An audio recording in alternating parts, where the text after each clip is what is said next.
Hello, everyone. Can you hear me?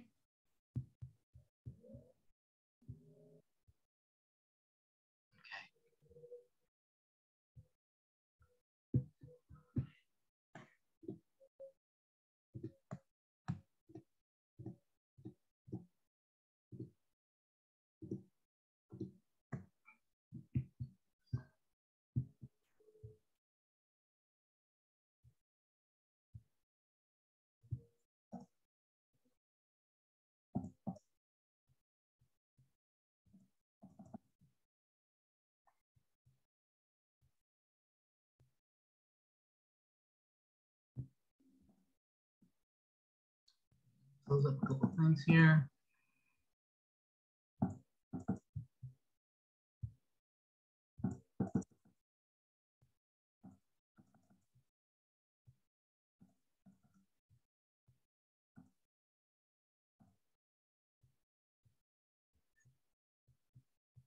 All right.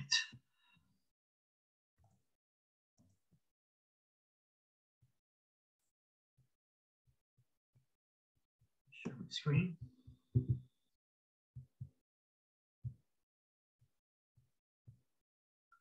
Can you all see my screen? Yeah, we can see the screen.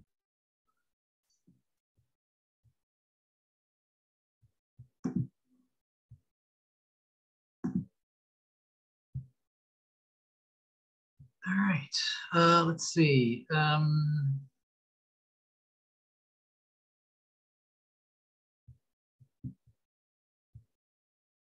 All right. So let's see. It looks like last week, obviously we had Thanksgiving. Hope everybody had a great Thanksgiving. We have class on this Thursday and next Thursday. Yes, we will. Hi, Ella. There's a question that says, will we have class on this Thursday and next Thursday? As far as I know, we are. Let me check our syllabus.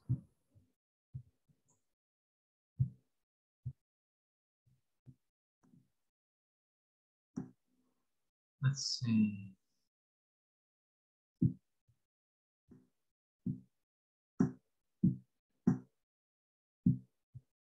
All right, let's see where we are. Okay. Yeah, so last week you completed the ethics lecture, and also we had Thanksgiving. I hope everybody had a great Thanksgiving. And so this week we're going to be talking about the projects. We'll create a project here from scratch and just give you an idea on how is that we can bring together all the various concepts that we've been discussing all throughout the semester and build something here from scratch.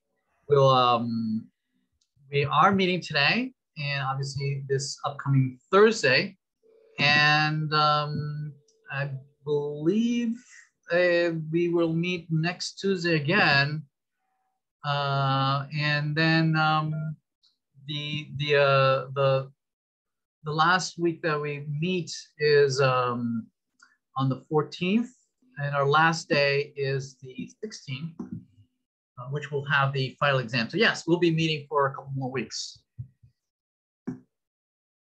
So, yes, I'll upload the videos, including this one. So yeah, so for the next couple of weeks, we are going to be discussing just the project. My intent today was to demonstrate how to bring together all the various technologies that we've been discussing all throughout the semester.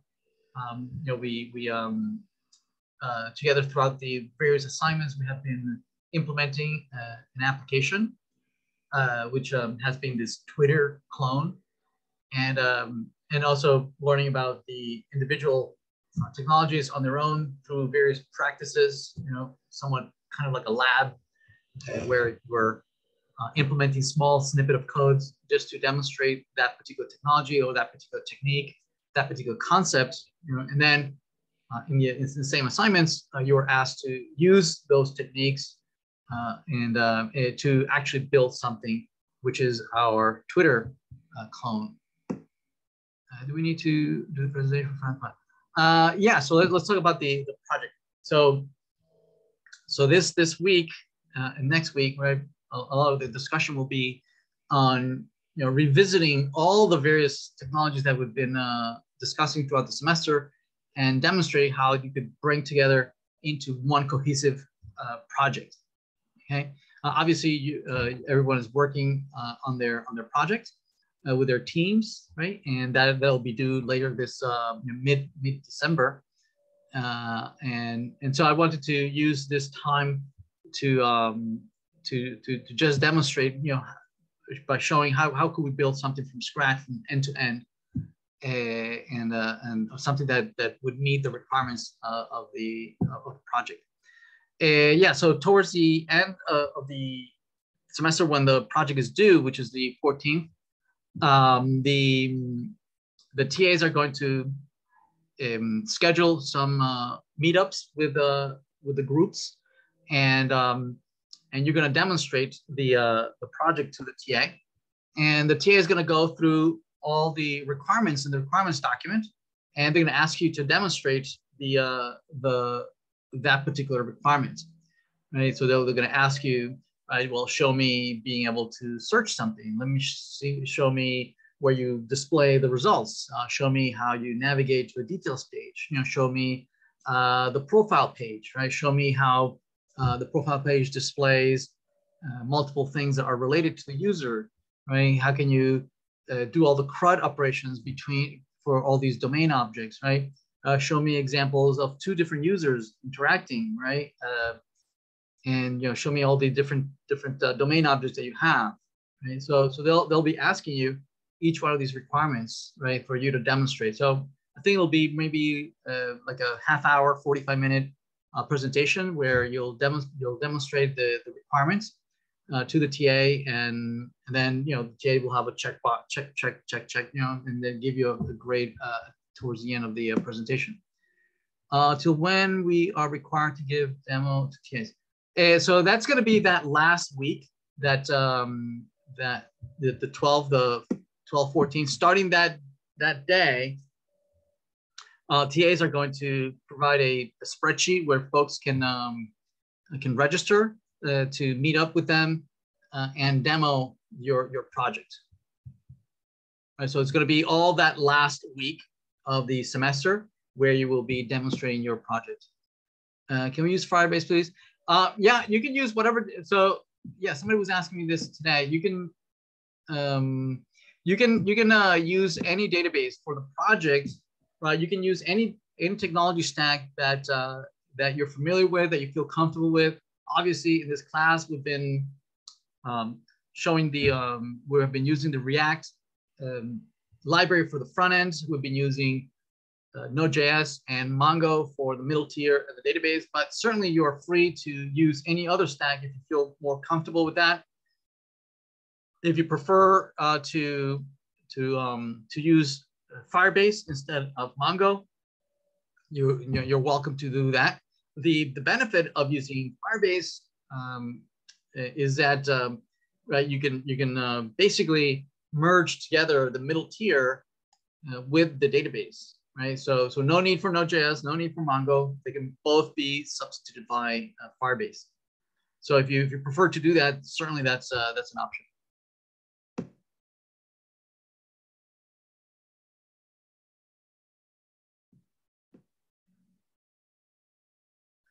Let's see, other questions. If users can type interact with each other, does that count as a many-to-many?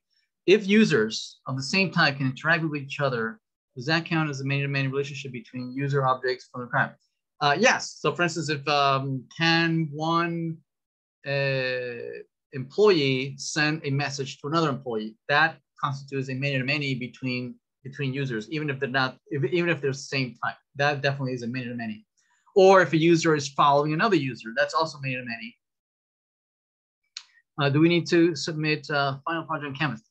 Yeah, so the submissions are always going to be the same thing, right? The submissions are always going to be Git repositories where you have all your source code.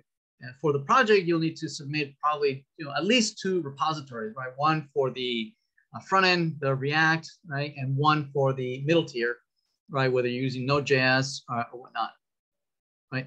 Obviously, if you're using Firebase, then there's only one repository which is the front end, right? There's no middle tier whatsoever, right? So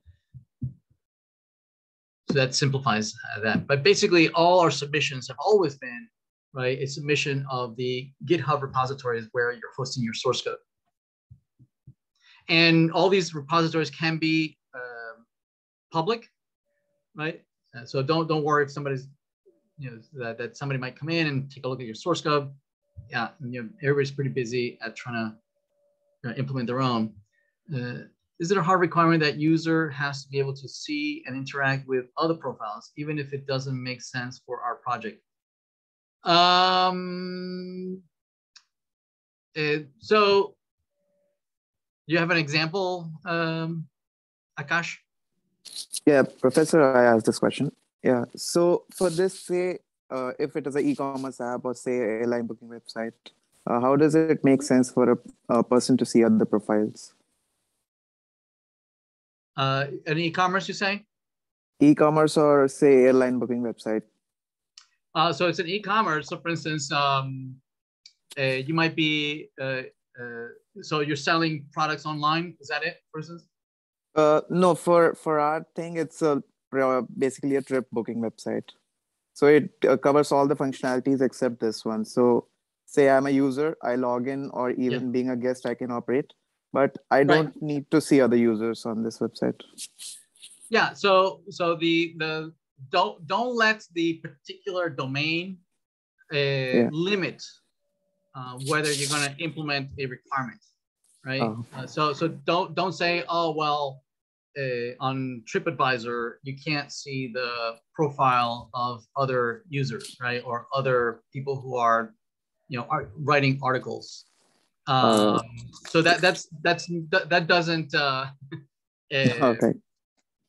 That doesn't eliminate the fact that that it's still a requirement, right? Because we are whatever it is that you're building, right? We are standardizing the skill set, right? And even if it might not make sense, nevertheless, right, you should be able to look at somebody else's profile. Now, it might be that much of what's in the profile might be private. That you could make an argument that I don't want folks to be able to see somebody else's email or phone number or whatever, right? But you should be able to show something from that person, maybe a fake photo or some handle, right, or username. At least something. Again, what we're measuring is the skill set, right? Not whether it maps well to a domain. Sure. Thank you. Do we still have quizzes before the? Yes, I will make a couple of quizzes. I think we have 2 more.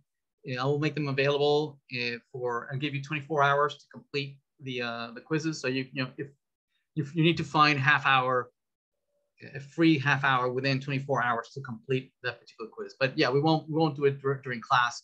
They'll be offline whenever you can within those 24 hours. Are we taught how to deploy database? You mean remote database, Shu Hong?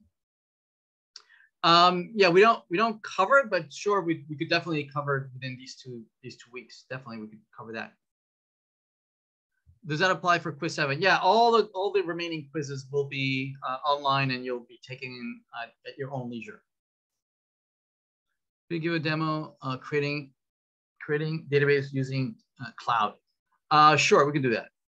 Is it required for all user types to have profile page? All user type to have for our project admin and business user might yeah, at least one type of user should have a profile page that you should be able to navigate. Will exam 2 be async as well? No, so exam 2 will be synchronous. Exam 2 will be synchronous.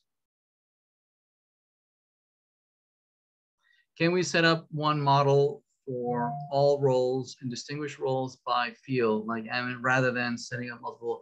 Yes, you can.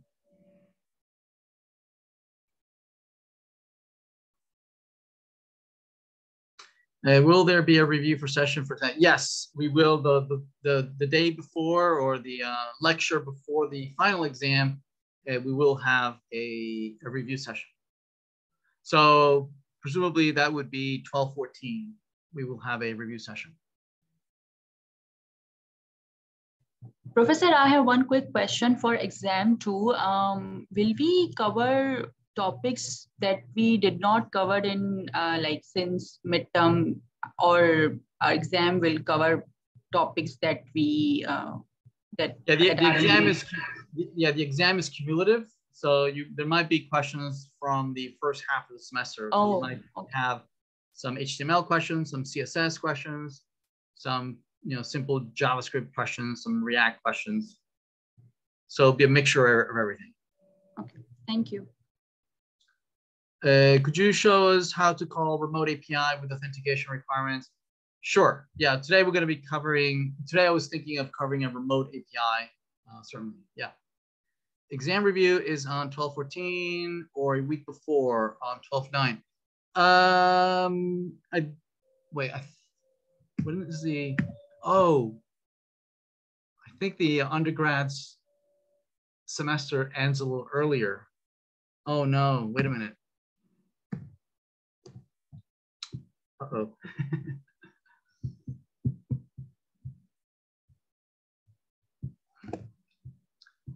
Oh yeah, I think undergrad.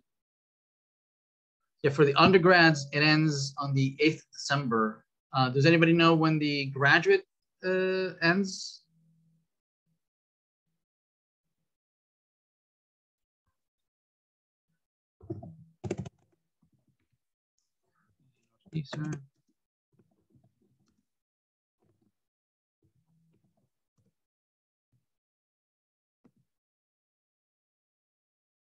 That's right. The 18th, oh, 10 days later, really?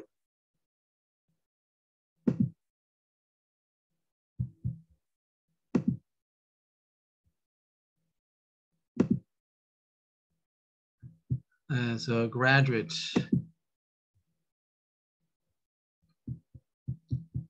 Yeah, the 18th. Okay, yes. Oh, okay. Oh, so this might be a little bit too late for the undergrad folks, huh? Okay, so I might need to split this up into exam 2 for the undergrads and exam 2 for the grads. Yeah, that's right. I totally forgot that the dates are slightly different. Okay, so based on that, we would probably do the review much earlier than that. So can you please release the answers to quiz 6? Quiz 6.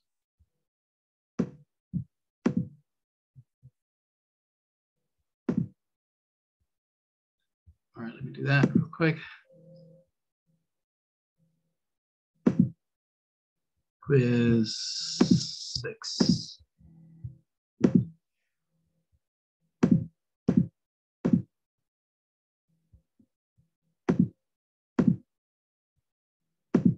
See that. There we go. As far as that, undergrad finals are continuing to a slate of 16 already, so there should be no reason to move the test date. And okay, yeah, I'll make sure that the dates are okay. I know there's certain days that are off limits for having exams, so I'll make sure that it'll be a date. I believe the date that I chose was specifically where both the undergrads and the grads could be there, but I just want to make sure. Exam 1 errors, I believe they have. If they haven't, I guess reach out to me or TAs, and then we can take a look at it.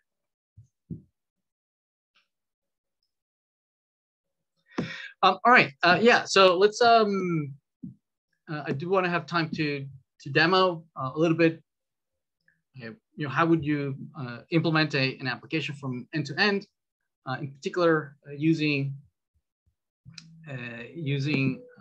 some of the requirements, implement some of the requirements that are in the project requirements. In particular, using third-party APIs. So, hello, Professor. Could you introduce how to distinguish a login user and a non-login user and demonstrate content accordingly? Yes, we can do that. Yes. Hold on a second.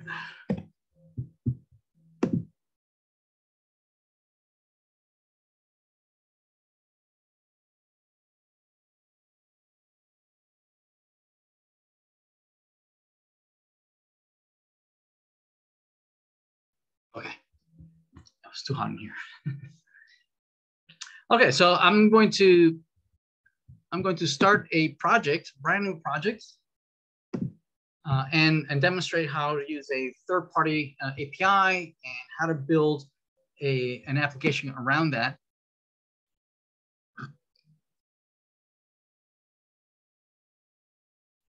Sunjit, yeah, we can talk about that during office hours. Right. So one of the APIs that I'm going to be demonstrating is this API. It is a called the omdb API.com.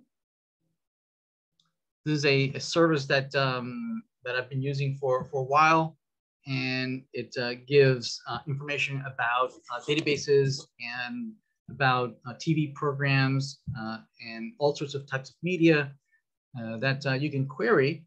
It's based off of IMDb, but it's separate, right? It maintains a database about all sorts of movies. It even uses the unique identifiers for the movies and the TV shows that IMDb uses. And so I've been using it for a while. I donate for them. I'm a patron, and I've been using their API for a while. You're welcome to use it as well. I think they do have a free version where you can have you know, a limited number of queries per day.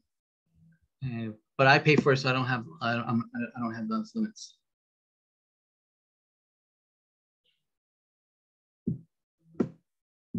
Okay, so here's an example of using the API. If you go to, I have a, for instance, this is a query that's going out to search for Batman, right? And it comes back with a result set. Okay, notice that the way it works is that at the end of the URL omdb API, right, you have a query string at the end that where you can put several parameters, and they, you know, all the parameters end up with a parameter called API key, right? That this API key is specific to the user. In my case, it's me, and if you're going to use this API, I ask you not to use my API key, since I am paying for it, and I could get in trouble. You can get your own. I think there's a free version, or you can just pay, you know, just a couple dollars, and you can have the API key. And then another parameter that you can pass to the API is a search string. So S is a search string, and then you can provide the actual string. And then what it comes back with, the result set that comes back, is this object, right, that has these three attributes. One of them is saying whether the response was successful. The other one says how many movies or TV series or match your search criteria. And then it gives you this object called search, which is the result set, right? The first 10 items in the list of 489 in total, right? And you can There's other. So this would be like kind of like the first page of a long list of movies that match your search criteria. There are other parameters that allow you to paginate and ask for the next page, right? And you could show page 1, page 2, page 3, right? So that you can show multiple results, right? Depending on the page that you select, all the way up to 489 total results, right? So for this one search criteria, the search contains an array that is a summary of the objects that match your search criteria. So for instance, Batman, over here, my search was Batman and so it found the movie called Batman Begins, Batman versus Superman, just Batman, right? Batman Returns. So all the movies or TV series that matched that search criteria. Okay. Now, this is not all the information about that movie. This is only a summarized, reduced set of fields about that movie. You can ask for additional information by using this primary key over here. So this IMDb ID has a value for that movie, which is uniquely identifies the movie. So you can have an additional query, right? If I copy this and I paste it here, right? And then knowing the ID of the movie, I can copy that and then type here the ID. I can provide the ID by using the parameter I equal and then the IMDb ID. Again, always providing the API key that connects to me, right? So if I do that, it comes back with a object. So this one came back with an object that contained an array. This one contains an object that fully describes the movie or TV series in much more detail, right? And here you had only just these 5 attributes, whereas over here, not only do you have the title, right? It's the same title, obviously, but you have additional things, right? You have the year, the rating, when it was released, the running time, the genre, director, right? The writer, actors, the plot, right? The language. Here in the original query, a result set, right? You also have a link to a poster. So if you click on that, you can use this poster maybe for a thumbnail or to display the movies in a grid, right? Or in a list, so that you can then do subsequent queries, right, to ask for the details of that specific item, right? And then you can use this additional query, right, to get more information, more like a detailed page, right? So this is where the requirements of using a remote API, and also the requirement that there should be a result set query page, right, and then a detailed page that allow you to navigate between those two, right, where you can select a particular item from a result set and then ask for more details. This is where the inspiration comes from, right? That usually most APIs that you're going to be finding out there kind of give you this kind of interaction, right, where one allows you to provide some kind of result search results, right, based on some criteria. And this one is in this particular case, is the title or an open-ended search term by which you want to find the movies. Okay. So having this, what I wanted to do is to demonstrate, right, at least the part of the assignment of the project where you're being asked to use a remote API and to use that remote API to create the search screen and the detail screen. Okay, so let's do that. Let's work on that. I'm going to create here a brand new project. Let's see. Let's go to users. Back. And NEU, Nunzi, NEU 2021 fall, and let's see, webdev. And in here, I'm going to create a brand new project. So I'm going to call npx create React app. Right. So this is how we started our Twitter project. Right. So we'll call this movie, movies React or web app, movies React, movies web app. Okay. So that's obviously that's going to create the boilerplate React application. It'll compile some of those templates, right, and create the default, out of the box boilerplate React application, right, that has the spinning logo, and then obviously we're gonna build around that at least two screens. One of them is going to allow us to search for a movie, and the second one and display the result set of those movies. And then the second screen is going to allow us to display the details of that of a particular movie, right? Both of them will have separate web services, right, that do the query out to the server, and there'll be also a Redux that maintains state between them. It's easier to start off by creating proof of concept of what these pages might look like, and then slowly add state management and whatnot, right? First create a proof of concept that we can communicate with the server, retrieve the data that we need, and display the content and format it any which way we need to, and then slowly add additional aspects such as state management, navigation, things like that. Today we're going to focus mostly on just on navigation and proof of concepts and interaction with this third-party API. Okay. All right, so it's almost done. I'm going to start up my my favorite IDE and open up that that project we just created. Let's see. Let me close up.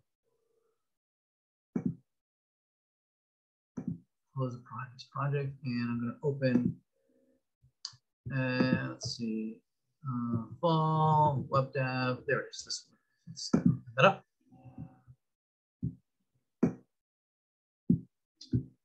Okay. To run it locally within IntelliJ, I'm going to create a new run configuration, npm, and this using the start script so that I can run it from within here and I can debug it. Right? So it's a good practice. It's still scanning and indexing my projects. I think it's done, so I should be able to run it here. So that's going to start up, obviously, the Node.js server that's going to host our React application. There it is. So this is the boilerplate React application.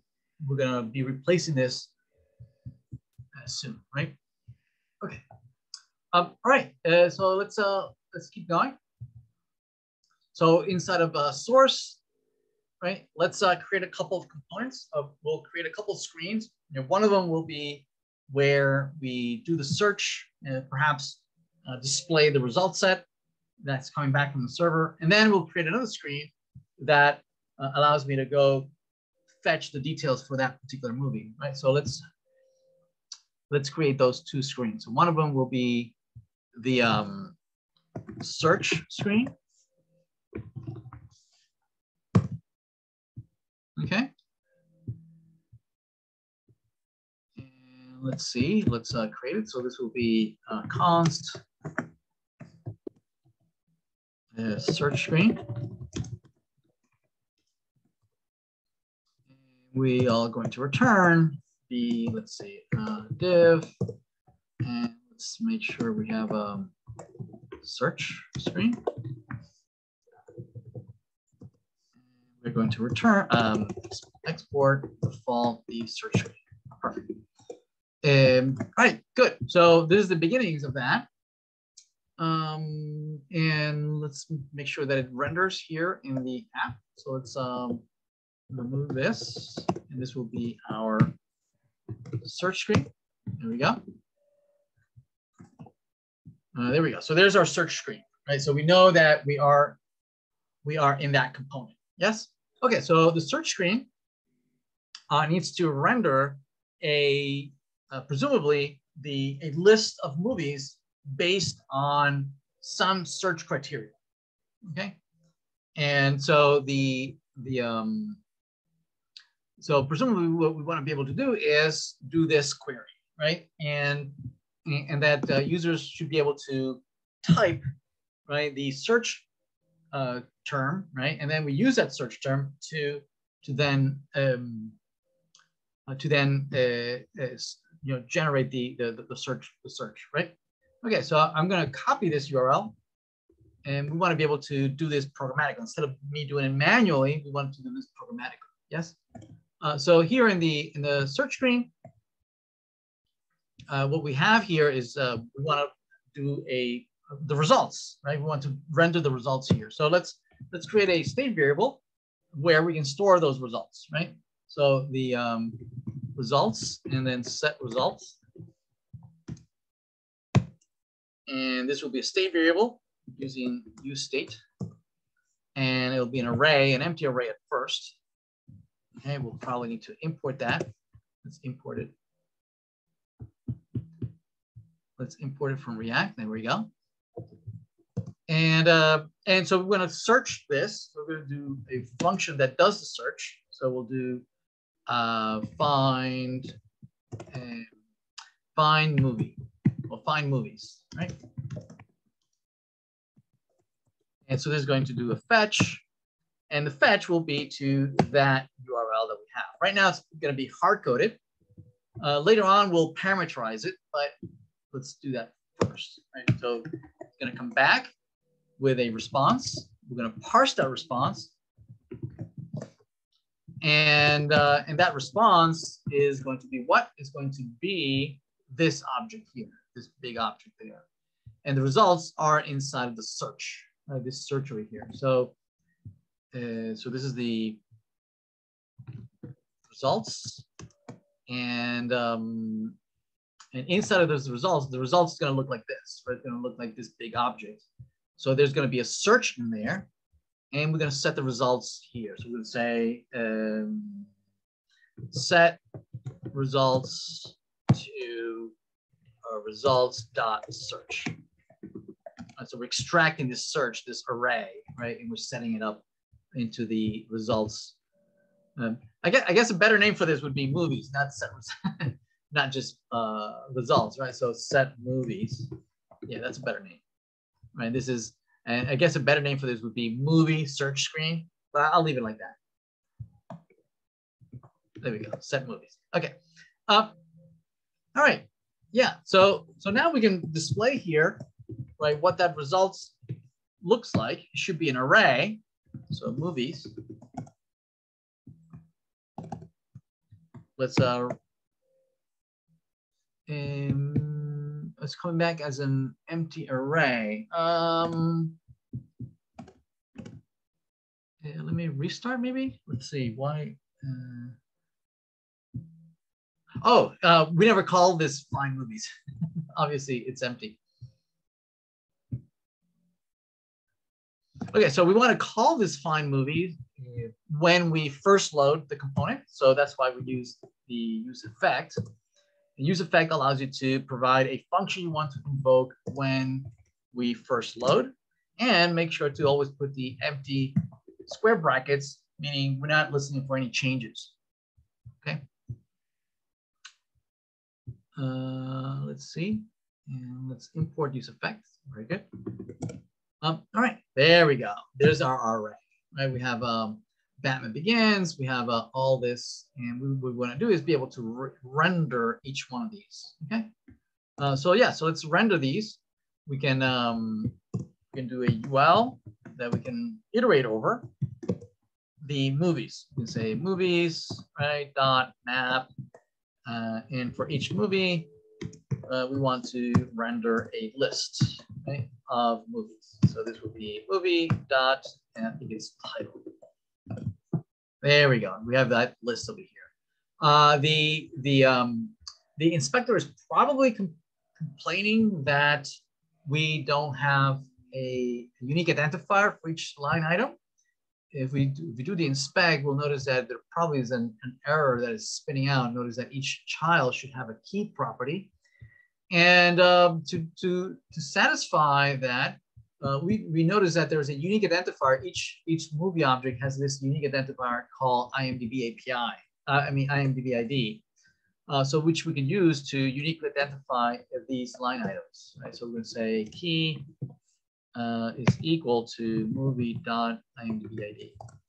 If we look at the inspector now, we refresh, and we look at the console. Notice that the console doesn't have that error anymore. Okay. All right, there you go. So we have that. We probably might want to add a thumbnail to each one of these movies, just to make sure that to give an idea of what movie it is that we are looking at, right? So maybe in front of this, right? I think we have a movie poster. There we go. So you see that movie poster, and we can create an image out of that, right? We can have an image img where the source, right, is this movie poster, capital poster. There we go. So notice that we have the poster. Each one of the movies has the poster. We probably can remove this now. And instead of having such a big poster, probably we can override what the height would be. Maybe we can say that it's 100 pixels high. So okay, that's a little more manageable, right? Maybe a little even smaller, 50 pixels. There we go. All right, so that's a little more manageable. All right, wait a minute. There's a question on the chat. Should we have called the third-party API from our React app wrapper? So yeah, no, yeah, we'll talk about best practices a little in a bit. But yes, a good practice would be to put all this in a separate service. Yep, yeah, definitely. We should definitely put it in a separate service. Yeah, and we'll do that in a minute. But at least this gives us some confidence, right, that we're kind of going in the right direction, right? That we can go fetch the data, we can parse it, right? We can store it in a local state variable, right? And then render it, right? And so I think this should be or should have been the beginning, right, of your project design, right, where you can do some simple proof of concept, right, that the API that you chose is actually gonna work. Okay. Yeah. Okay. So let's see. All right. Okay. So the next thing that we might want to do is remember we're trying to do a proof of concept of being able to go fetch movies, right? Render them here in the in our screen. And the other thing that we'd like to be able to know if we can do that is if we choose a specific movie, can we show the details of that movie in a separate query? Okay. So right now this is the only screen that we have, and right now it's the only thing that we're rendering. But right, the details might be displayed in a separate screen. Maybe call it a details screen, right? That presumably we can click on a specific movie and then navigate to the details screen, passing as an argument or parameter to that other screen enough information that will allow you to reconstruct the details about that movie, right? So let's take a look at that. So first of all, now that we're going to be talking about multiple screens, we need a mechanism that would allow us to navigate between the multiple screens. Yes. So to do that, we're going to need an additional library. We're going to be using obviously the React router DOM library. Let's install that. So I'm going to do, I'm going to navigate into Movies web app, and we're going to do npm install React router DOM. So we install that library. This is going to allow us to create a routes, right, and map different components, different screens to render depending on changes in the URL, right? And so yeah, so we did that. So first of all, let's make sure that the search screen still renders just the same using the new library. So let me bring in the browser router. We'll need also routes, and we'll need route. Okay, and so we're going to create a browser router here. We'll need the screens to be in the middle, and we'll need a couple routes, and we'll declare a couple of routes, right? So we'll say that if the path is by default / right, we are going to render this search screen. Okay. All right, let's see. So this should render exactly the way it was. Yeah, so it renders exactly the same way. No changes there. Now what we want to do is that each one of those movies, right? At least maybe, I don't know, maybe the whole movie, or if you click anywhere, or maybe the title, if you click on the title, or even the image, we want to navigate to a detailed image. Yes? Okay. So what we're going to do is that we can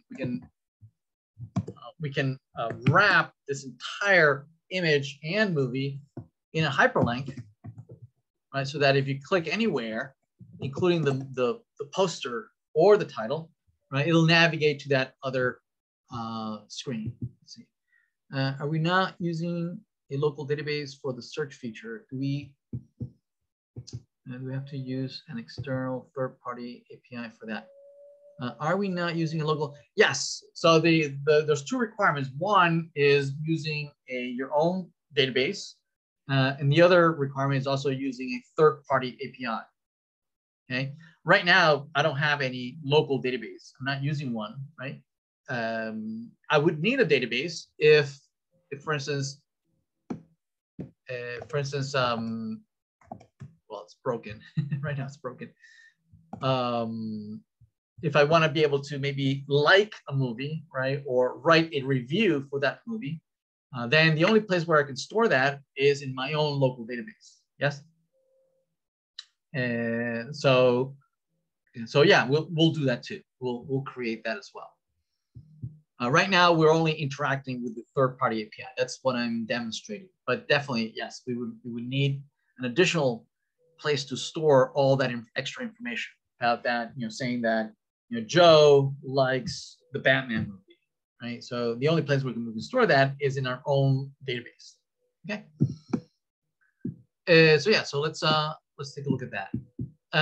Yeah, so if we click on this, we want to navigate somewhere, and probably we're going to navigate is something like, I don't know, details, a details screen, and pass it enough information about what is it that you want details of, right? And so what we'll use is that we'll pass the ID of the movie that we want the details of, right? All right, so we'll do that like that. Here we go. So now if I hover over this, right, notice at the bottom here, you can see Batman Forever. See it says details TT something TT01122462. See that? So if I click on it, notice that the URL changes and it says /details and then the IMDb, right? If we go back and click some other one, notice it'll be a completely different IMDb. But enough information is encoded in the URL that a separate screen, could parse out that IMDb and do an additional query and go fetch details about that specific object. Okay, so let's work on that. Let's create a detail screen that would allow us to render that. All right. So let's do that. Let's create a separate screen. So this would be a detail screen. We'll call it movie detail screen. So movie, or let's be generic, details screen. Or details, I don't know. Screen. So let's create the component here. So this will be details screen. Okay. And we're going to return H1 details. Export default details. Okay. Very good. And now the in our navigation, we're going to just declare another route saying that if we navigate to something that starts with details, right, and has some kind of ID at the end, we are going to want to display the details. There we go. Right. So now, right, if I click on Batman Begins, it goes to the details screen, right? And we can navigate back. So any movie that we click navigates to the detail screen, but now that has the IMDb encoded in the URL, which we can bring back with our parameters and then go fetch more information, right, to from the omdb, right, to render the details for this particular movie, right? So yeah, so let's do that. Let's see. Let's first see if we can extract that IMDb ID in the detail screen, and we know how to do that, right? It's using the params, the use params hook that is part of the React router DOM. So you can say const params. We say use params. There we go. And this is imported from the React router DOM library. Okay. And so what we can do here is to go fetch the details about that specific movie, right? So for instance, we can, and then we'll need to store it somewhere, right? We'll need to store the details. So movie details, and then set movie details. We can store it here as an object, right, that initially is empty. So it's an object that doesn't have anything. Import that. And so what do we want to put in there? The fetch, right? We want to go fetch this from the server, and the query looks something like that. So I'm just going to copy that. Right, so where we provide the IMDb here, and then the API key, and it retrieves the information about that specific movie. Right? So yeah, so let's do that. So we're going to do const find movie details, right, by IMDb. IMDb ID. Okay. So how does it do it? It uses fetch, obviously. And it's the URL. That's the pattern of the URL. And the only thing that changes is that this ID is different, right, for whatever movie you clicked on. And we can grab that from the params here, right? So the parameter, we call the parameter, we called it ID. Right? So we can say here, it's params dot ID. Okay. There we go. So, and it's embedded in the query. So anyway, so what's going to come back from there is some kind of response from the server. We're going to parse it as JSON, and on this end, it's just going to be a movie, or the movie object, which is going to look like this, right? It's going to look like that. And so we're going to store that in the movie details. So it says set movie details movie. Okay. Now, when do we call this? We call this on load. When we load, there's a on use effect. Use effect is an event handler that gets called when the component loads, and so you can decide to invoke a specific function. In our case, we want to call this find movie by IMDb, and don't change that. The effect, we need to import that as well. There you go. All right, so that's going to go fetch the movie details from OMDB, and it's going to store it in the movie details. So here in the return, what we can do is see what comes back from the server. I can do that JSON stringify movie details. All right, so let's take a look at, there we go. So this Batman Forever for that particular IMDb, right? If we go back, we click on Batman versus Superman. Huh? What happened?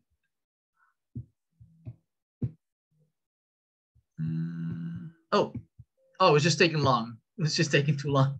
Batman versus Superman. All right, so I guess the server is a little slow. But that's fine.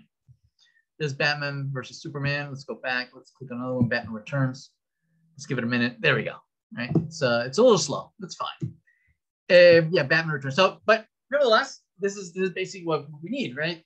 We are able to go fetch the information about that specific movie, about what's encoded in here, and one of the requirements in the project is that your implementation should allow you that if you do a refresh on the screen, right, the content should be the same, right?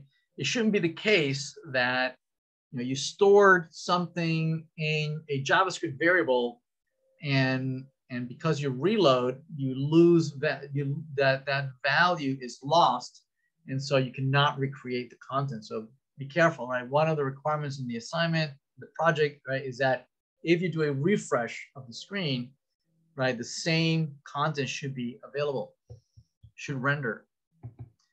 Yeah. Okay, so let me just demonstrate on what you might want to do with this information. Let's see.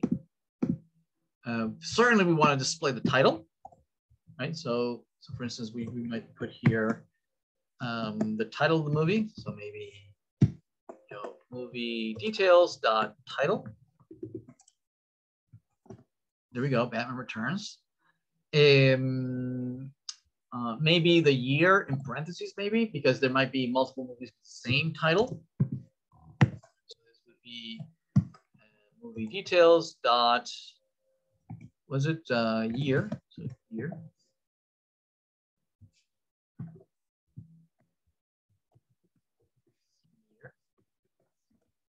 Yeah, Batman Returns 1992.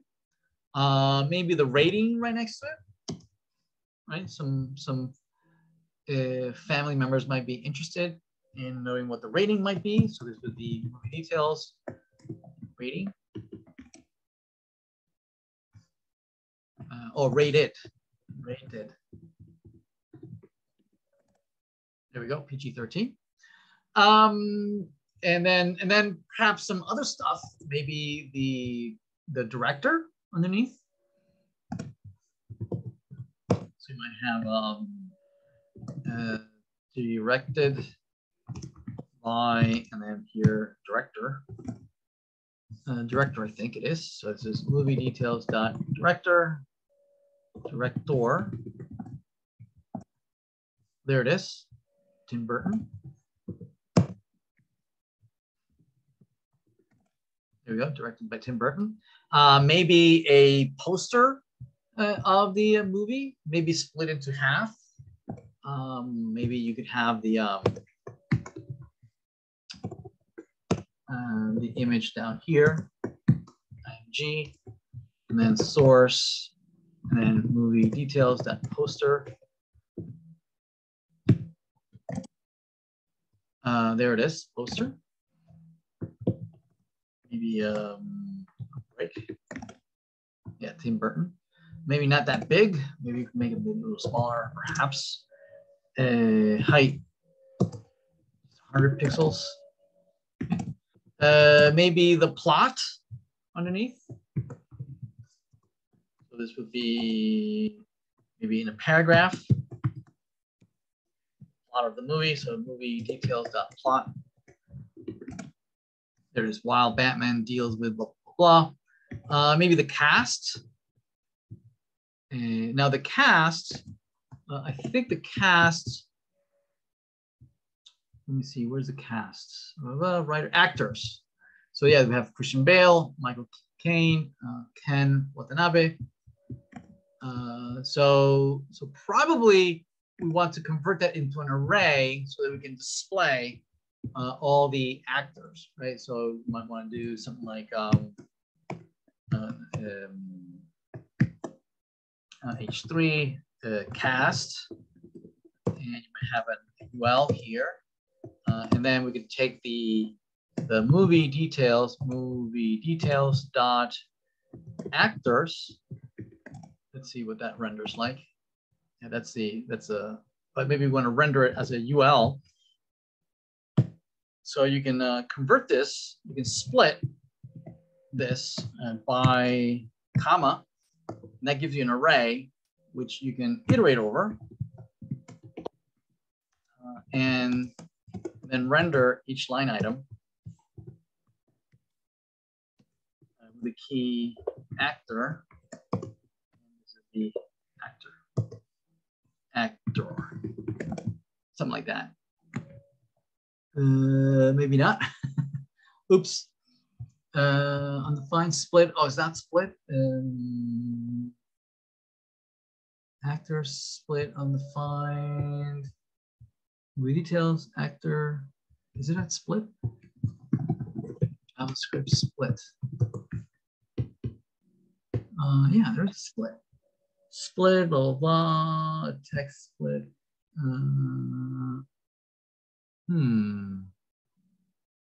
Separator. Maybe it could be that actors is undefined for a bit. So what we could do is initialize the state that has actors. All right, there we go. So we initialize it as an empty string so that it would be undefined. Anyway, so that you can render it obviously any which way you want, right? But I just wanted to demonstrate how this would be done. Let's see, is there a question from the chat? Do you mind showing us what was passed via use params? Sure. So if you,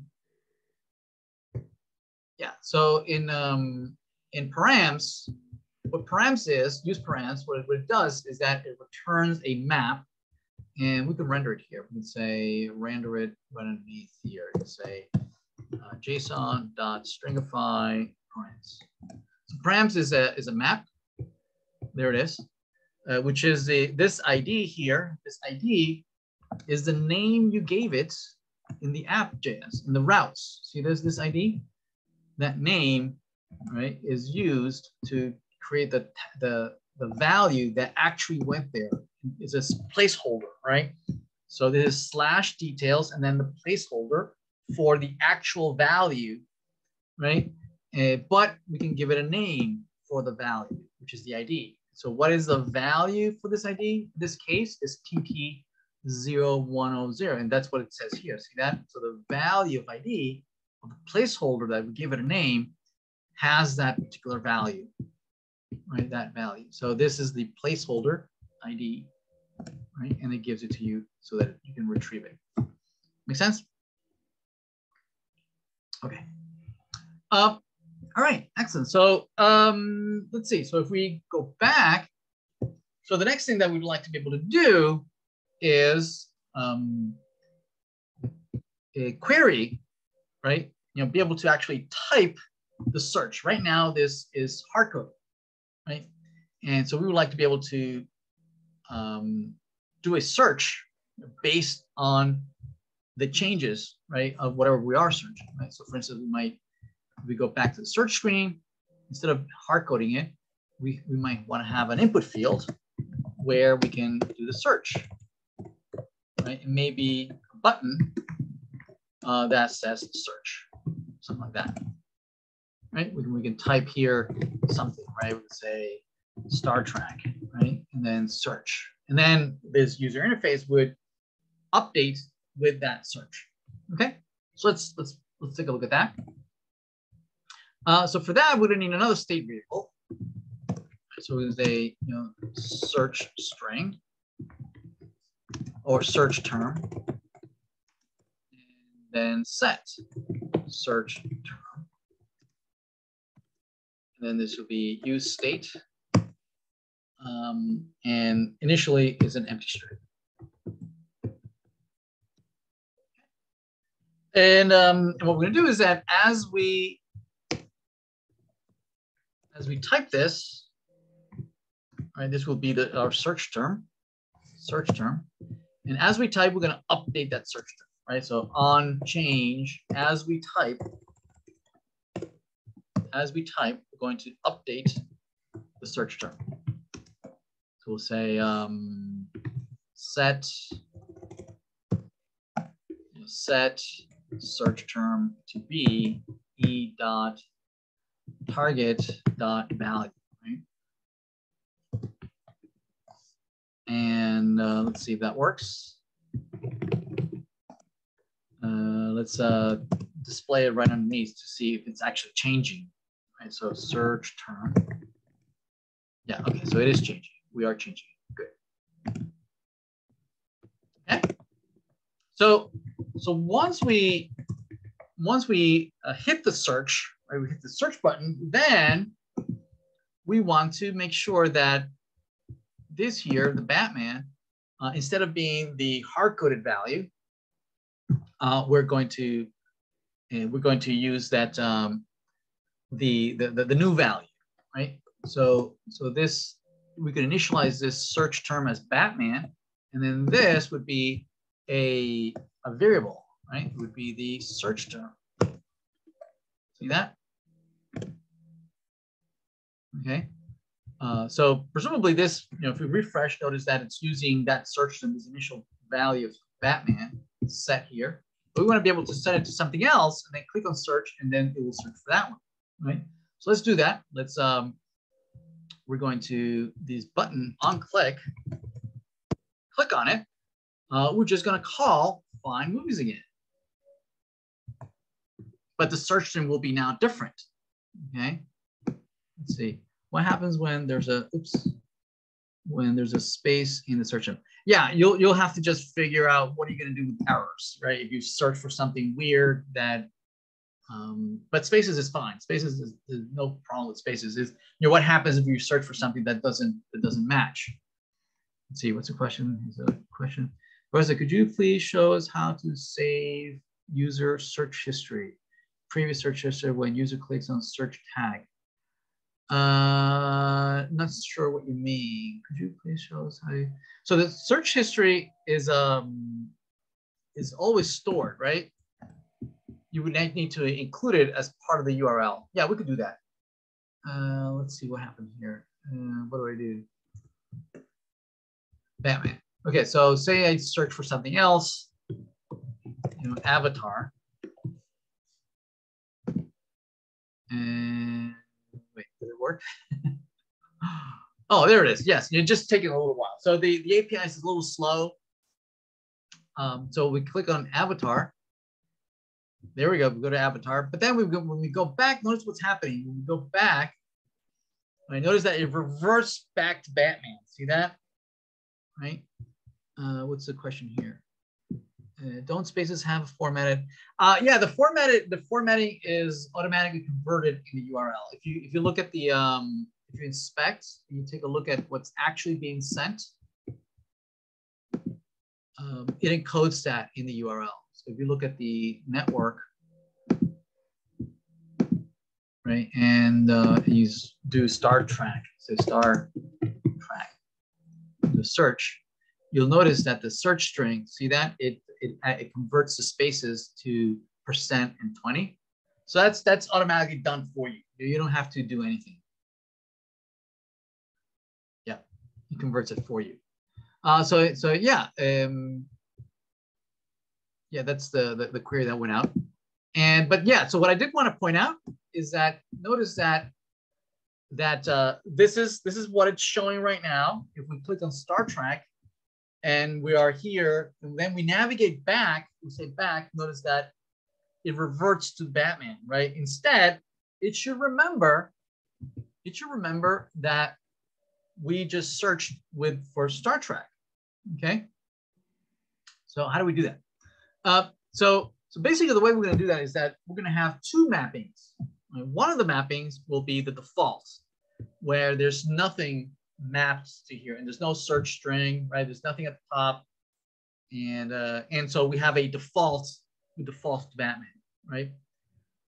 But we also should have another mapping where we could encode here the URL, right? So for instance, what we're going to do is that we're going to have the same search screen, but also map to a search term.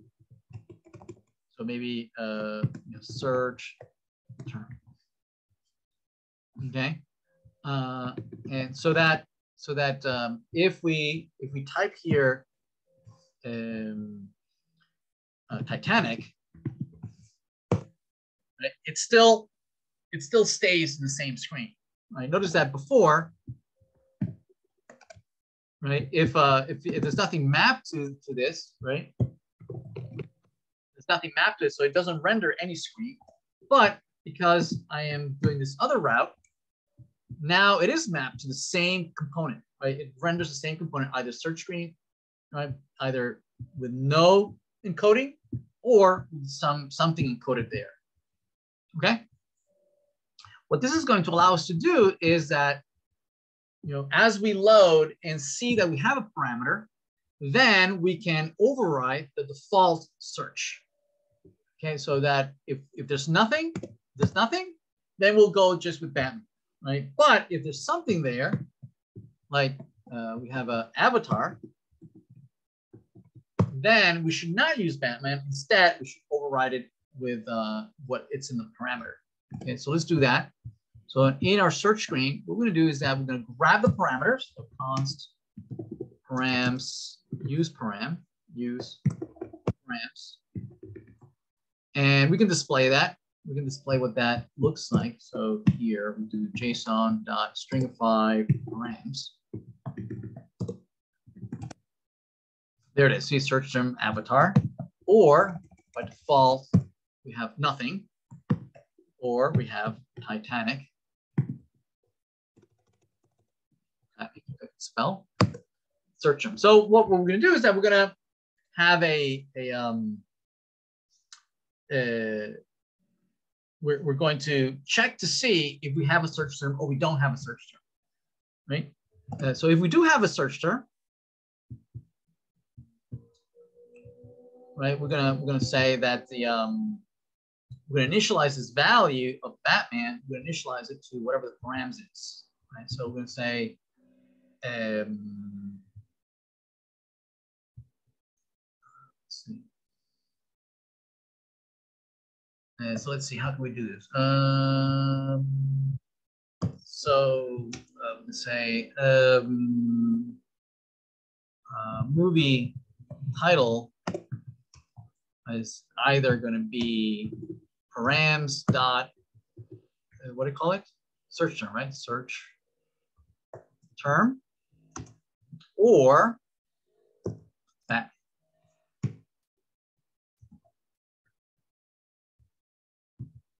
Okay, and then we initialize this to be the movie title.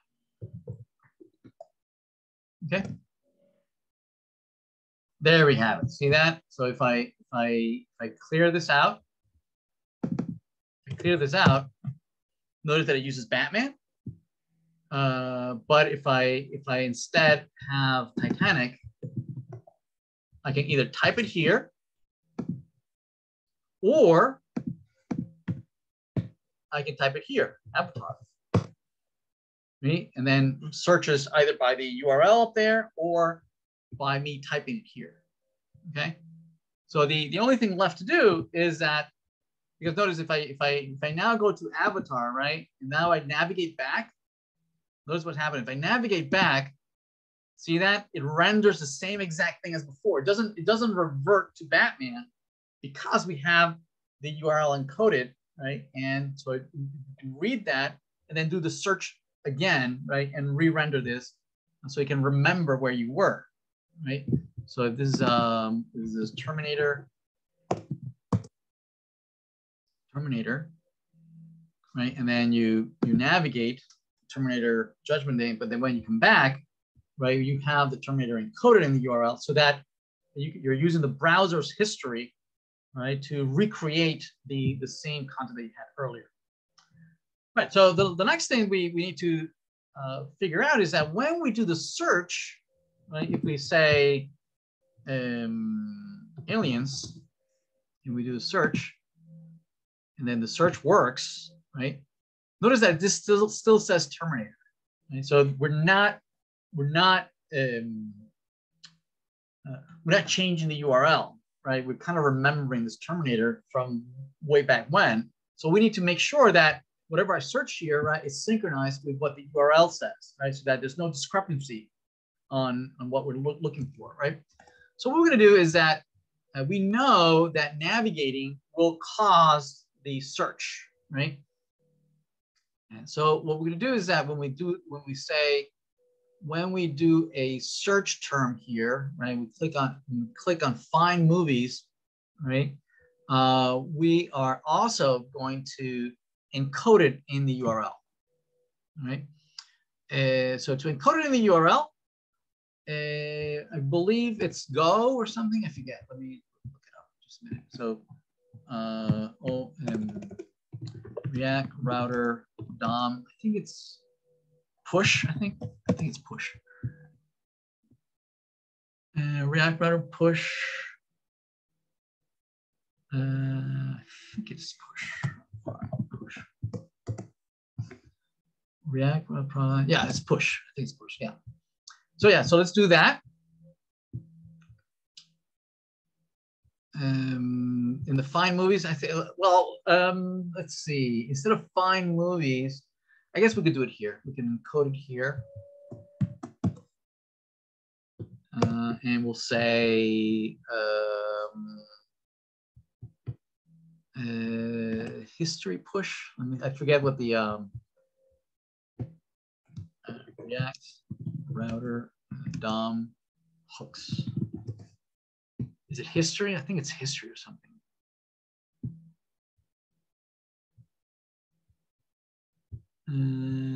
React router hooks. Use history.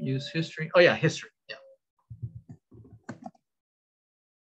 Grab the history. There we go. And we'll need to import that. There you go. And now we can use history to push that term. Push, and then it will be the search term.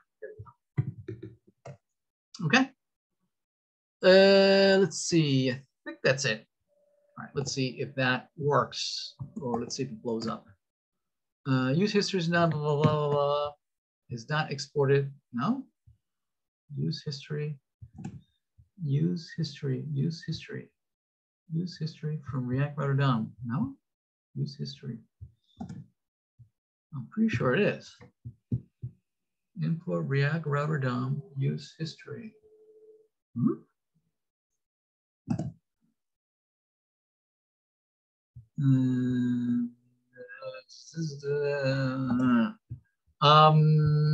Wait a minute, let me use Google. React router DOM hooks. React router DOM, blah, blah, blah, declare routing, use history, yeah. Let it use history, React router DOM. What the heck?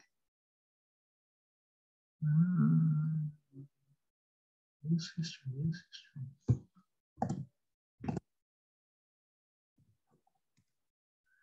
Use history is not exported by React router DOM.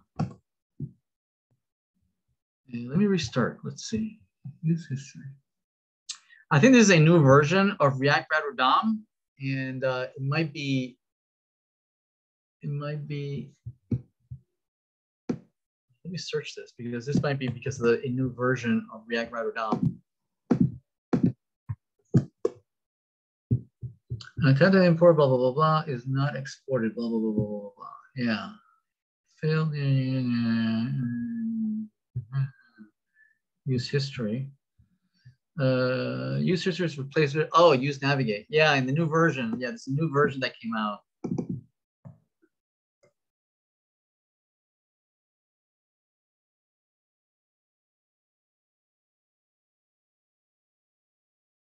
Use navigate. Okay, use navigate. Use navigate. Navigate. There's navigate. Let's try that. Okay. Let's try avatar. Avatar. Search. Okay. Almost. Almost. I think we might need to put a. We might need to put this inside of an expression.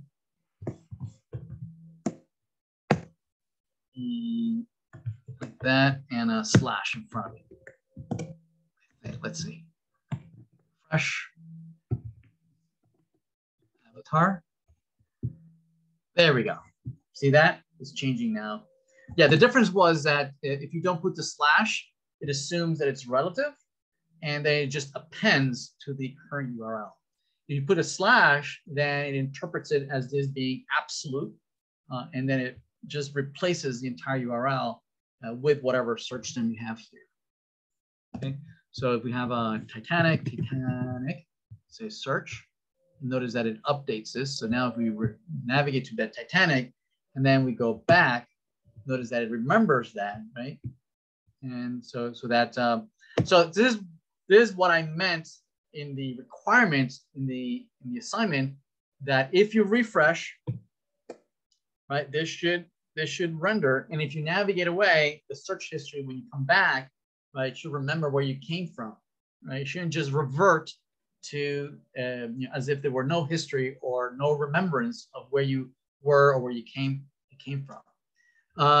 Yeah, thank you, Quisha. Yeah, we just find it, navigate. Yep, excellent, thank you. Yeah.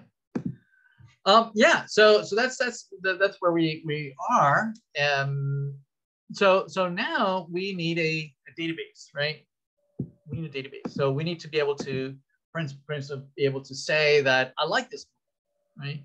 Or I hate it, or I want to be able to display some or create some reviews about this movie, right?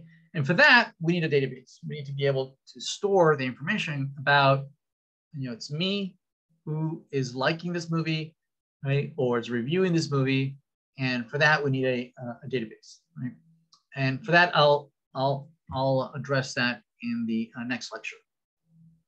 All right, we'll add a database, logging in, being able to maintain state, right? And move and store this in a database. All right. All right.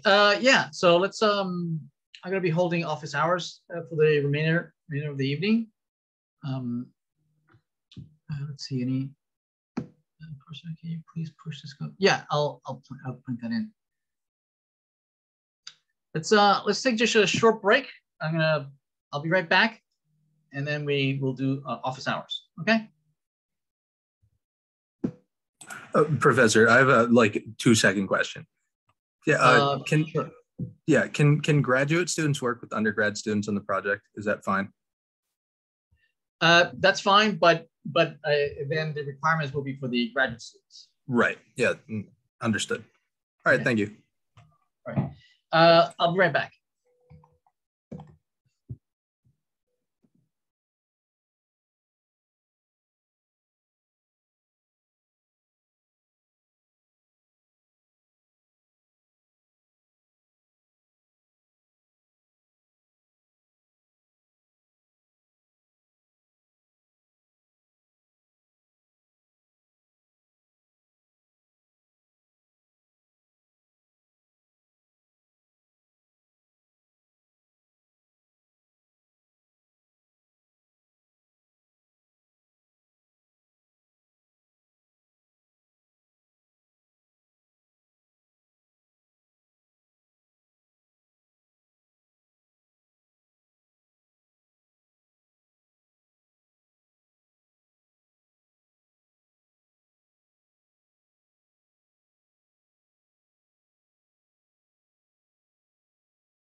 All right, I'm back.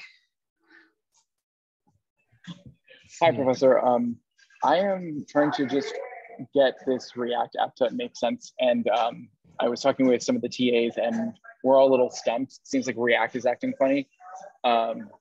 So I don't know if the best way is to, throw up my screen or. Sure. Okay, Show me what's going on.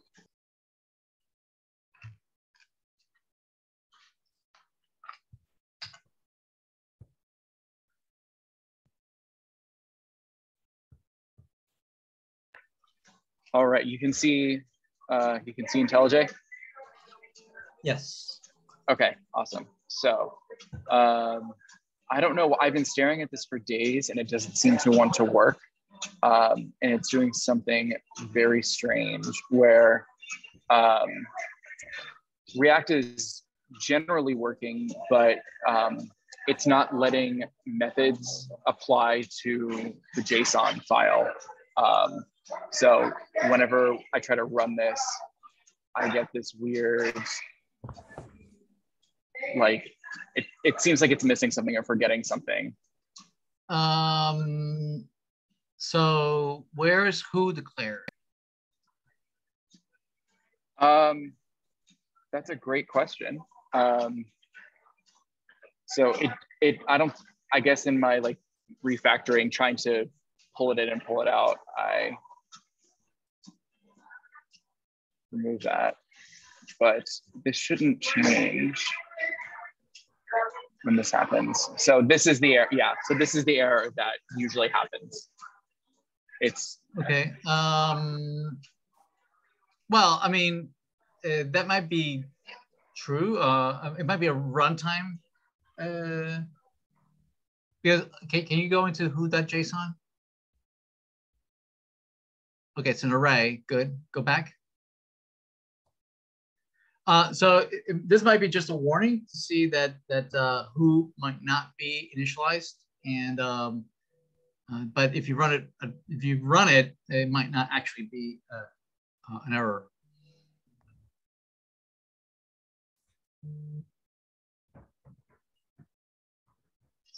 Yeah, here, let's see what happens when it gets run. So this part's working, but when I go to build, no. Oh yeah, okay, it's not working. So this is what's happening right here. The NASA that you can see is just the default value that's built into the JS file. If it was accurately processing. Can you show me where that NASA is coming from? Yep. In who to follow list item, it's the default initialized who. Okay. Can you make this bigger? I can't. Oh, sure. Sorry, it's a little clunky. So wait a minute. So who to follow list item. Can you go back? Yep. So this is the index file. So who? Okay. Can you change line 14? The second who will be W. To what? W. Just W. Okay. And also line 16. That second who, change it to W. Okay. Can you refresh your screen?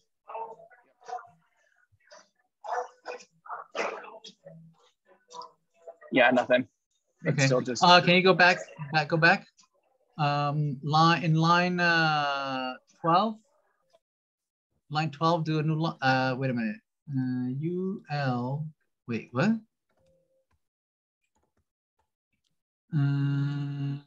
Who to follow? Oh, interesting. Yeah, that div is line 10. Really? Can I take control? Oh, sure. Is that div in the wrong place? Yeah, but it's not a big deal. Okay.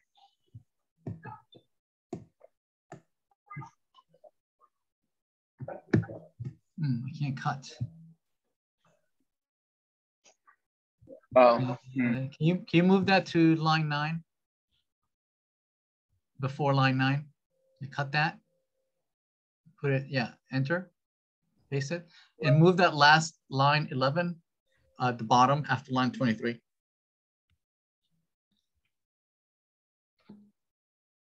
After line 22, I guess. Yeah, paste it. No, yeah, there, paste it. It's like it forgot. Sorry. Okay, close that div. There we go. All right.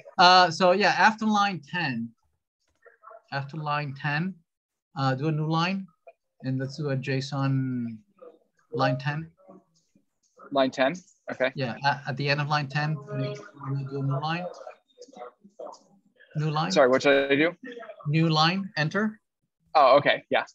And then open curly brackets. Do the capital JSON, all caps JSON.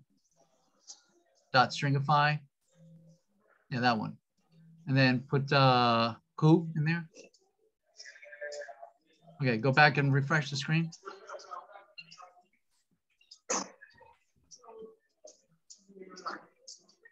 Are we sure we're looking at the correct page?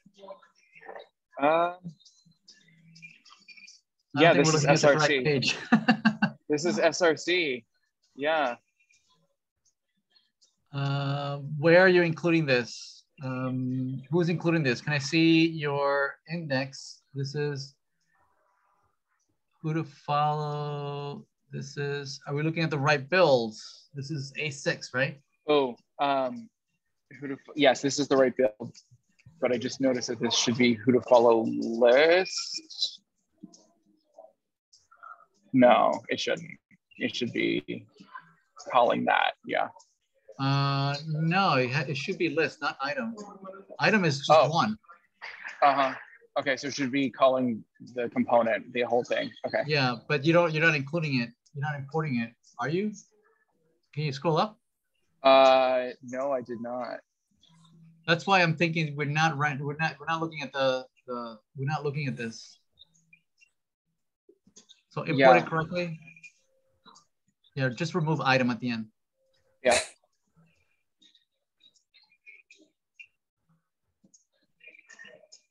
And then this should be list, not the list item. Okay. Yeah, I don't think we're looking at the right thing here. Oh man, oh boy. Okay. Well, that would explain some things, definitely. Okay.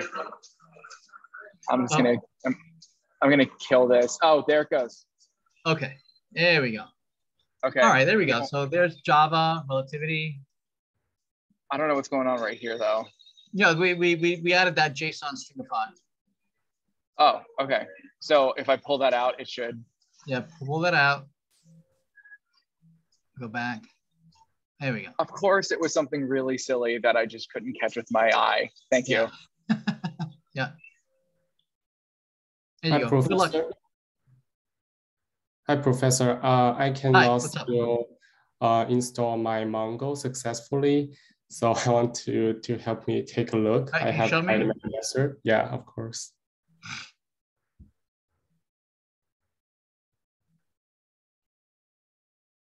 So can you see my screen now? I can, yes. Yeah. So. All right. So what did you do to install Mongo? I think I already put it into the user local file. Okay. Yeah, and I also include the path into the bash. Bash profile. Can you show me the content of your bash profile? Yeah.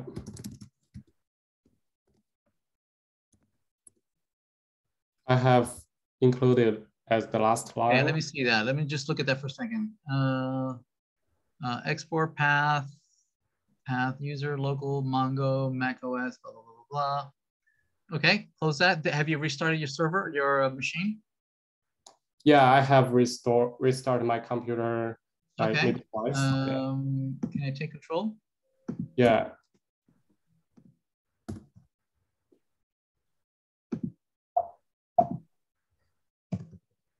Okay. So where are we? Roger. Okay, so you have your bash profile in here, right? Yeah. You can scroll up. Yeah. Let's see. User local.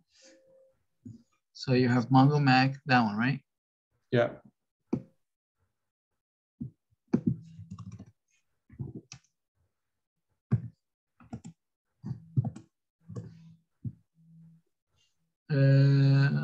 So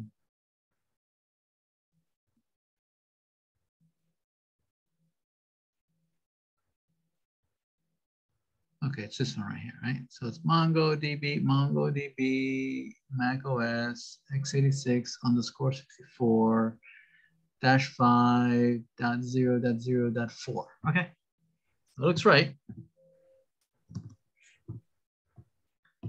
And I imagine you have Mongo, blah, blah, and you have bin in there, right? Yeah.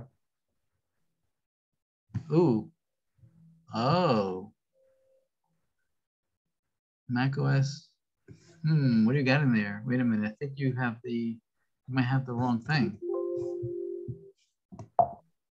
You can see from my folder here, it has Mongo S and install Compass. Yeah, I think you might have downloaded the wrong thing. I don't think you downloaded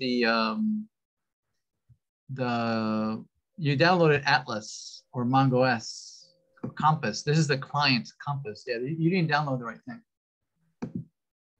But I think I followed the instruction. So MongoDB community, and then it's this one. Yeah. Download.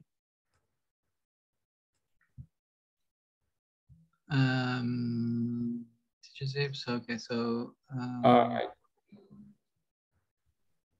where's download here? I can't see. I can do that. Yeah.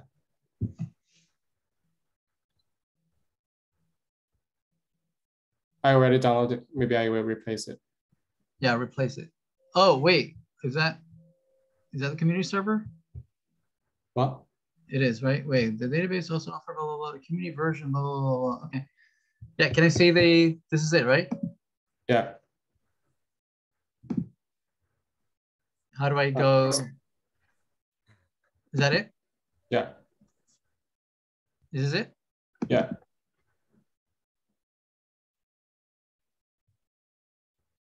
Okay, bin. Yeah, see that? Oh, yeah. So you were missing these two. So I don't know what happened. So can I just move this two into the bin here? Yeah, let's move this in here. Oh, cool. Okay, so now we should be able to run it. Can I have a terminal? Yeah, That's it? Here. Yeah. There we go. There we go now. All right, so now can we run MongoD? I don't know. What does it say? I don't know what this says. It says you cannot open MongoD because it cannot verify the developer. Yeah, go to your system preferences.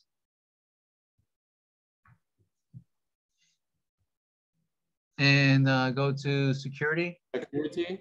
Yeah. Yeah, I can't read. I don't know which one's security. And then go, I don't know which tab this is. Wait a minute. No, wait. One of these tabs. So one of these says that that Mongo tried to run, and you should say okay. Is it okay to run Mongo? There is nothing about Mongo actually. That one must be this one. This one, the general tab. Yeah. Okay. Okay. Close this. Yeah. And then try again. Say yes, I think. Okay, there we go. All right, so now you're basically, you can follow the instructions and run Mongo and give it a path and whatever. So same thing. Oh, here again. Yeah.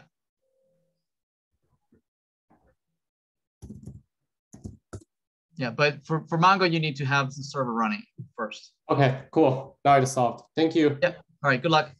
Thank you so much. Professor, quick question. Just here. Can we use material UI components for our project? Oh, of course. Yeah. Cool. Definitely. Thank you. That'd be awesome. Yeah, I have a question with A9, the challenge part. Yeah, go ahead. Okay, let me share my screen.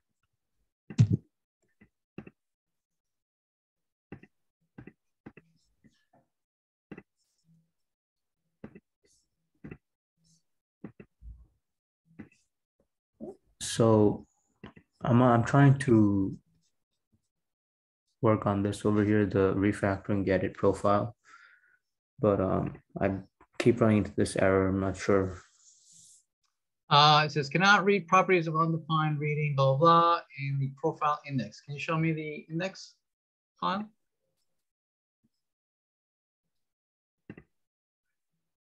Okay. So info.firstname. So probably that info is trying to render it before it's defined.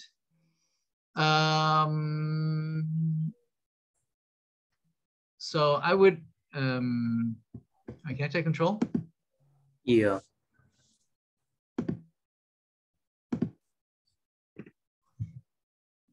Yeah, so it could be that there's a race condition where we don't yet have the value of the profile. I mean, but it should be. And when it tries to render it, I'm sorry? It should be retrieving that from the database because yeah, no, that's why. It could be that it's taking a while to retrieve from the database, so it tries to render something that is undefined. So a good practice is to put a guard so that if you have info defined, then, oops, can you type a double ampersand? Okay, and then can you move this? I don't know if I can cut it. Yeah, I can't cut it. Can you cut that curly bracket? Okay, and then scroll down, put it at the end of the div. Yeah, after line 642, close the curly bracket. All right, now try to render it again. Refresh. Oh. Nice. All right, so is this your profile? Yeah. Yeah, it should be showing the component over here. Yeah, well, that's another issue, like whether it's retrieving it or not. But basically what this says is that if info is defined, then go ahead and render the rest. Okay. So my fetch is not working then? Probably, yeah, I don't know. Okay. Okay, got it. Thank you. All right, good luck. Hi, Professor. Oh, sorry. Sorry. I just have a quick... Okay, yeah, you can go, sorry.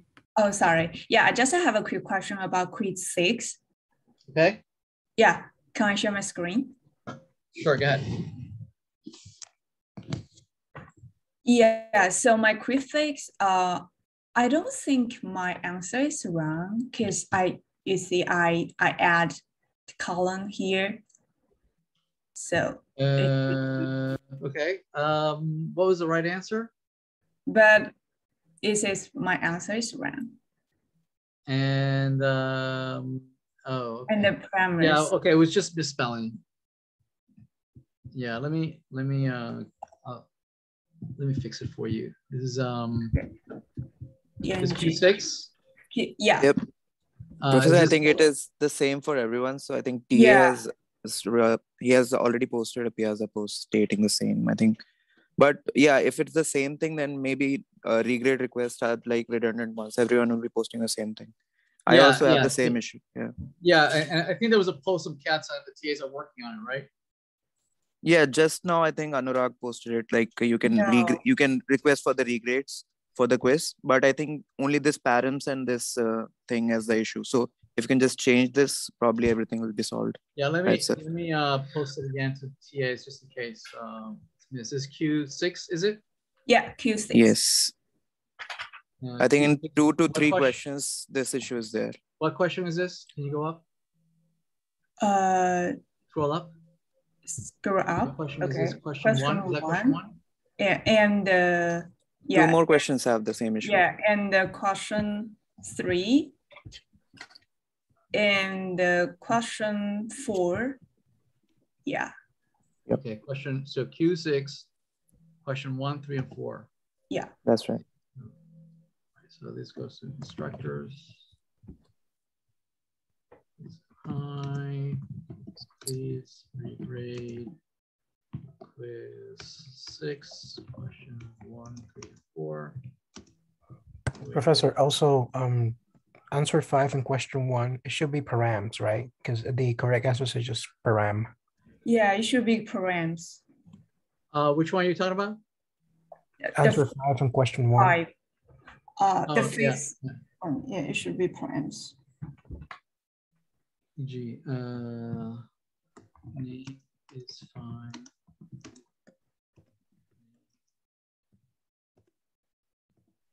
Params for param. What was the other one? Name. What else? Scroll down a little bit. Params. Params. What was the other one? Down. Scroll down. Oh, this one I'm wrong. Yeah, that was wrong. Yeah. And yeah, Section and ID, also Section ID. and also for question 3. Yeah, I got it. Option 4. Yeah. Okay. The same issue. I sent the message to the TAs. Okay, thank you so much, Professor. That's all. Thank you. Hi. Kathy, what's up?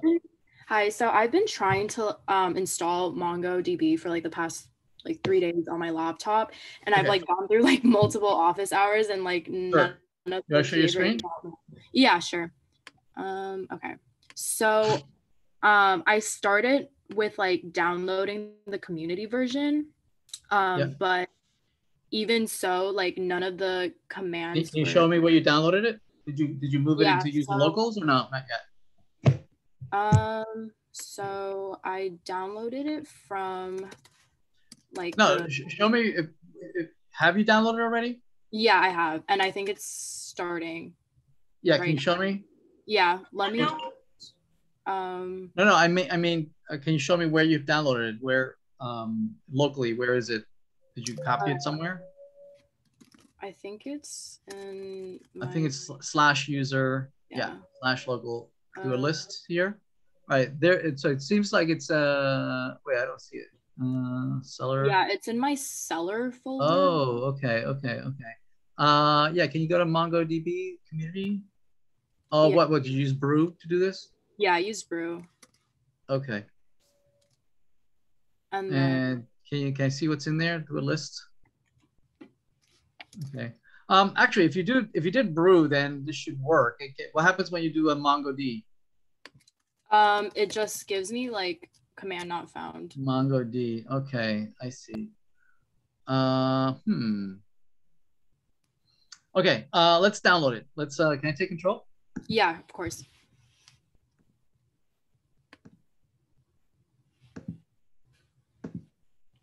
MongoDB, blah, blah, blah, blah. Okay, let's download that.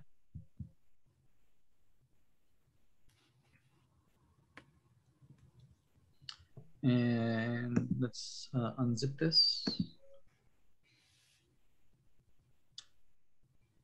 Did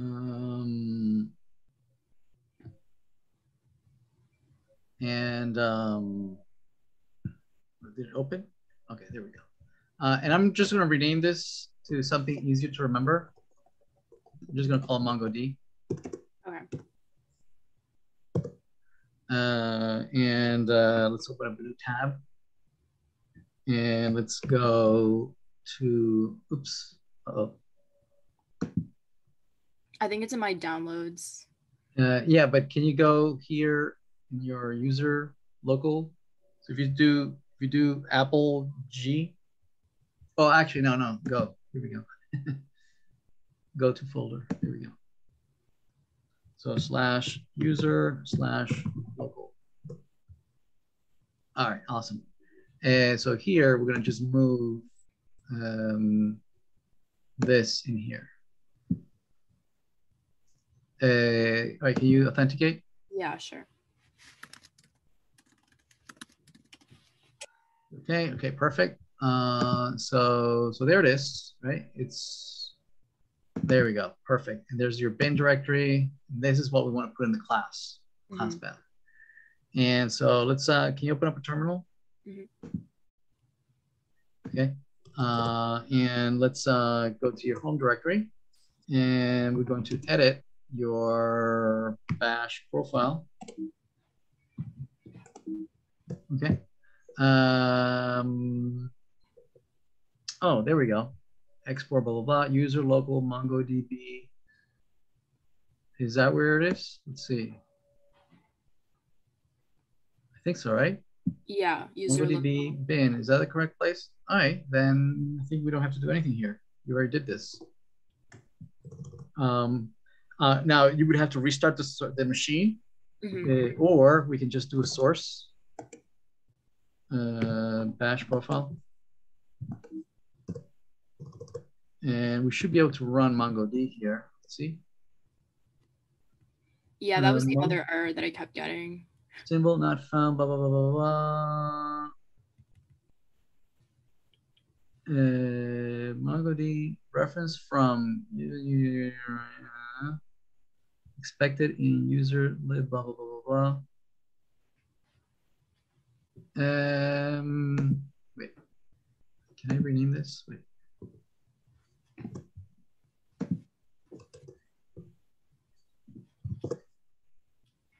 Huh?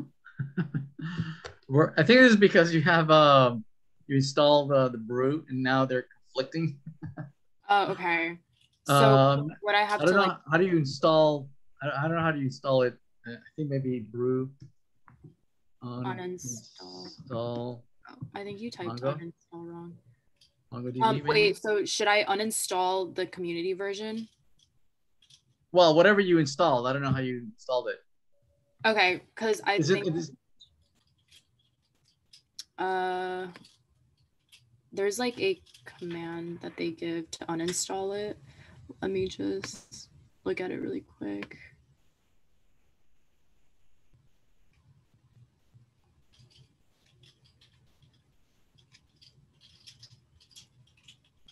Or I'll just use this actually. So I think it's, oh wait, no. Wait, that's installing it, right? I thought we wanted to do. Yeah, wait. Okay, wait, terminate. Oh my gosh. No, do Control C. Don't just kill it. Don't just kill the terminal. Control C. Hurry, quickly. Control C. All right, go up. So no, wait. Ah! Let me redo that. Let me just manually type it out. Brew uninstall. Come on. You missed a D. B. Sorry. At 5.0. I downloaded the 4.0 version. Oh. Yeah. Okay. So now it's uninstalled. All right. Try. Well, I think I renamed MongoD to MongoD2. Okay. Can you go back to your? Try MongoD2. Let's see if. Darwin. Okay, I think you have some kind of symbol somewhere.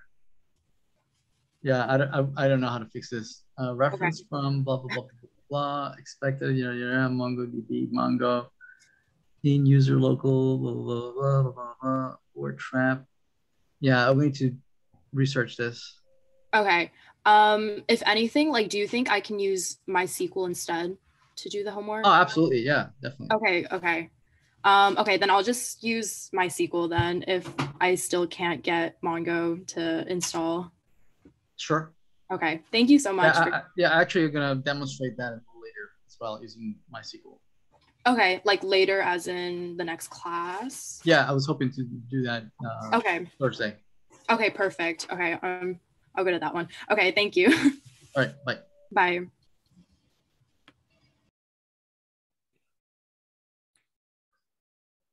Hello, Professor. Hi, what's up? Yeah, I have a small question regarding the profile part of the challenge. Sure. Let me share my screen.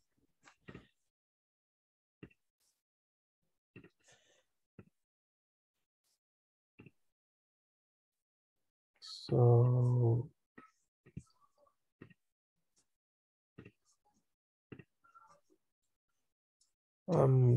in the profile service, I have to hard code the my object ID, otherwise it will not work because we're using find by ID instead of find all.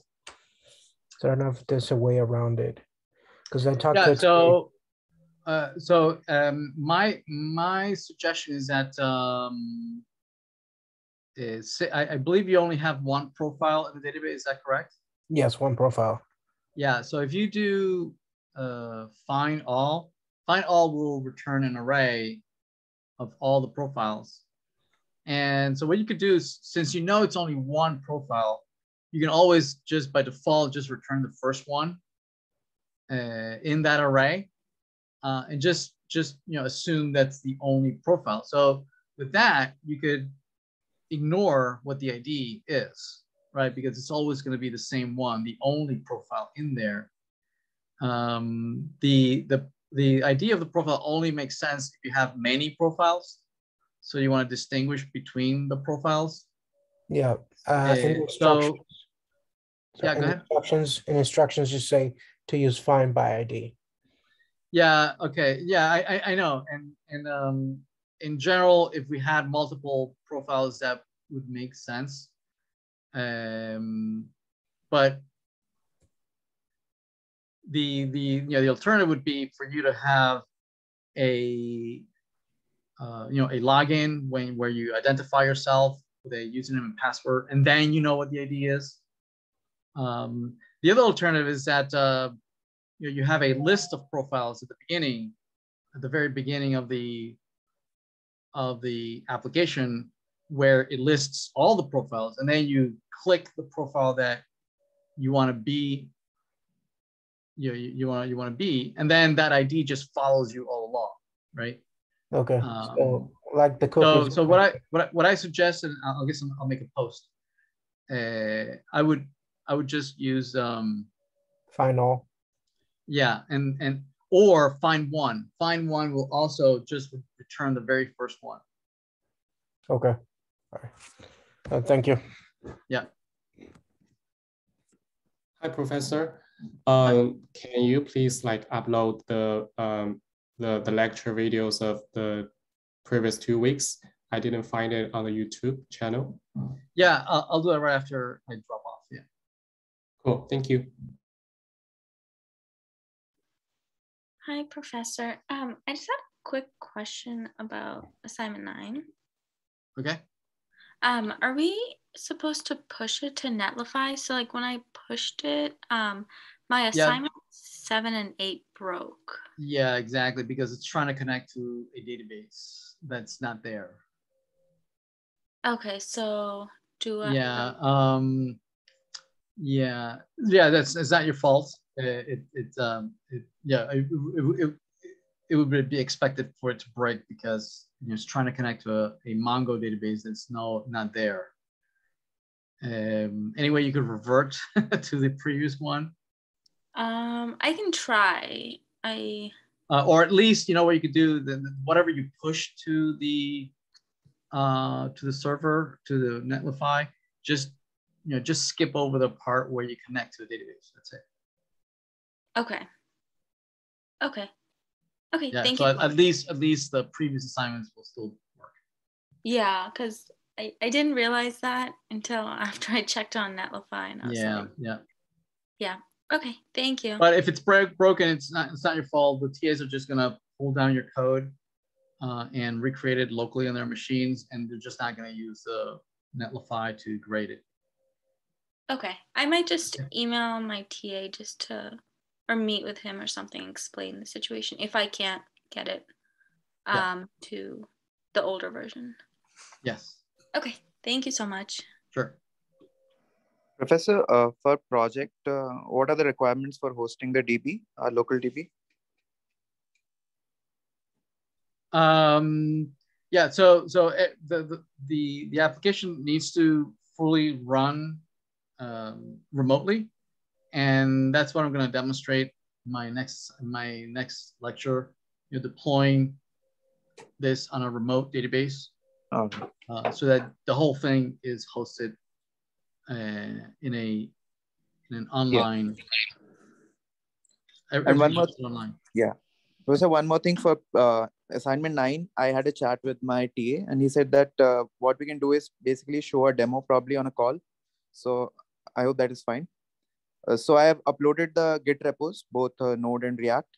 But I have basically delinked the Netlify and Heroku app from the Git repo. So now the Netlify has changes till A8 only, and A9 I can just show it on my local, the demo of the complete app. Exactly. Yeah. Hi, Professor. I have a follow-up question for A9. So you said we don't need to deploy our node server to Heroku, right? For A9. Yeah, no, because we never went over having a remote database. Yes, exactly. Deployed in a remote server. Yeah. I will demo that in my next lecture. Okay, I see. So for our homework for A9, it's totally fine, right? If we just okay, I see. So that's why we need to export the JSON file for our database. Yeah, exactly. Okay, I see. Thank you so much, Professor. Yep.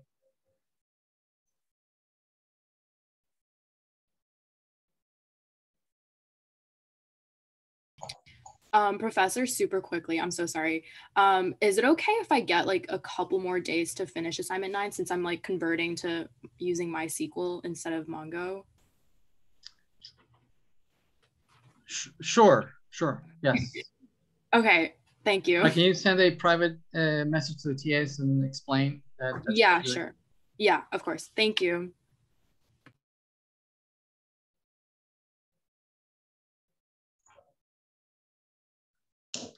Professor, I got some weird issue with my project where if I click on the link, the code works, but if I refresh, it doesn't work very well. You want to show me? Oh, yeah, sure. All right, so if I like click here, it works fine, doesn't crash. But then if I refresh. Okay. All right, can I see your other profile page? The code for it? Yeah. Yeah. Okay, can you go back to the error? Can I see the error again? User, wait, other profile, blah, blah, blah, blah, blah. Undefined reading email. So userdata.email. Okay, go back to the code. This is where the user comes from. User, blah, blah, blah. And you're running that email, blah, blah, blah. Wait. Go up.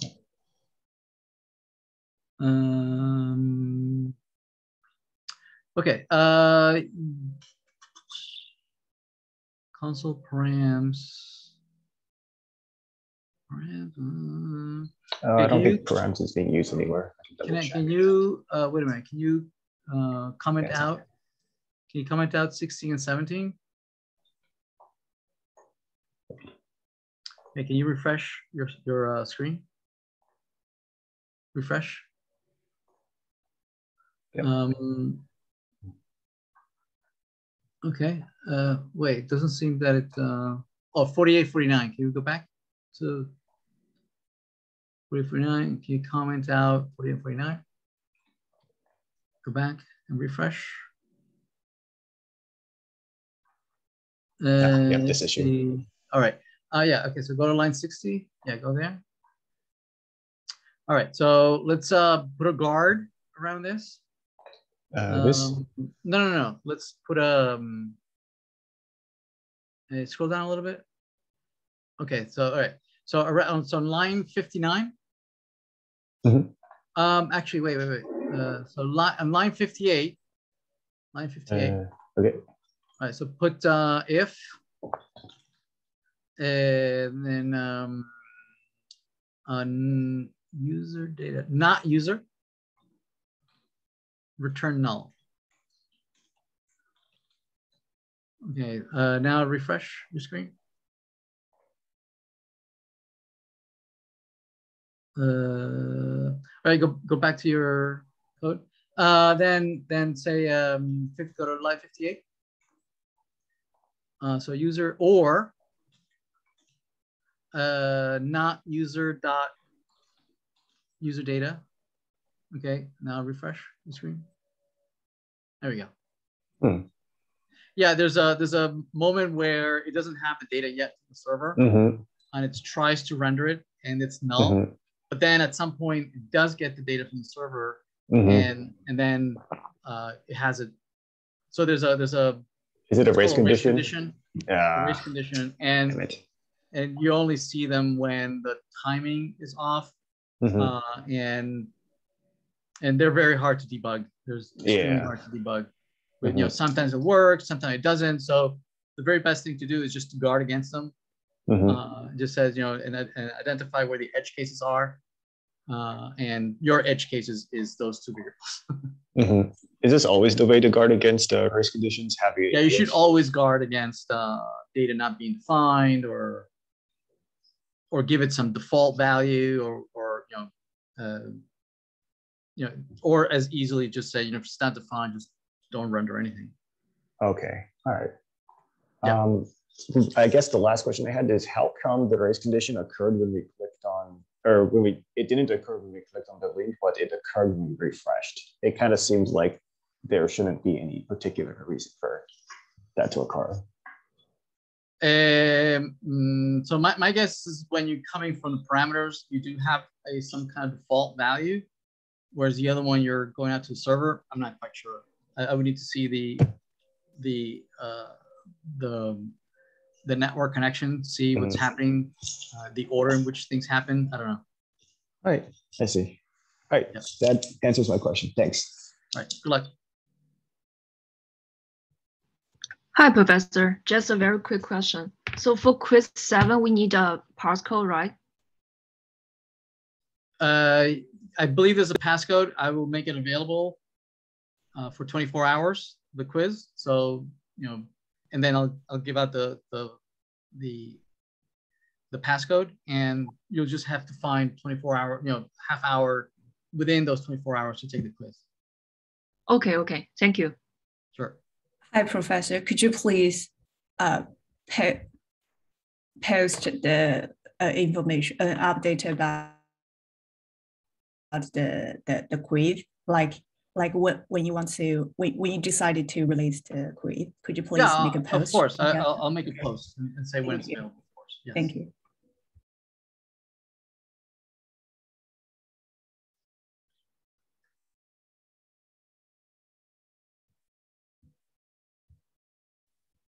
Hi, Professor. Hi, what's up? I'm good. How are you? Great, thank you. How you doing? How can I help you? Yeah, Professor, I'm not stuck who to follow. I can barely hear you. Hello? Hello? Is it I audible? can see your screen. Am I audible now? Yes, I can hear you now. Yeah. So I have got stuck in who to follow. I can see that I'm getting data from the server, but it's getting error over here. Like it's telling who.map is not a function. Okay, can we guard against it maybe? Yeah, go back to your, let's guard against it. So go to the code. So put on line 15. Yeah, on line 15, let's put something like, you know, if not who, then return null. Then return null.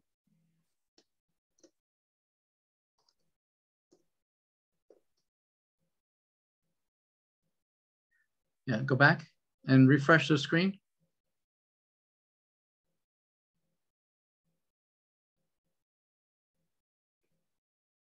Who.map is not a function. Who? Line 22. Can you go back to line 22?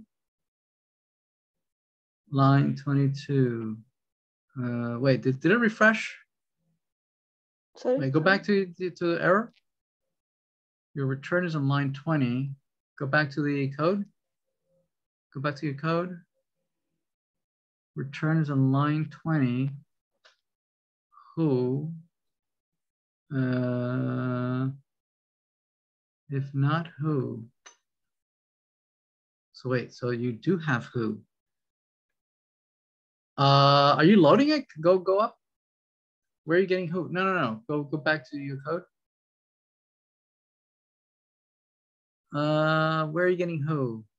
User, use selector, cycle who, blah, blah, blah, state dot who.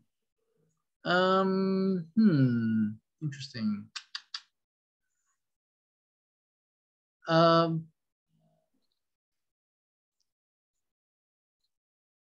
Can I see your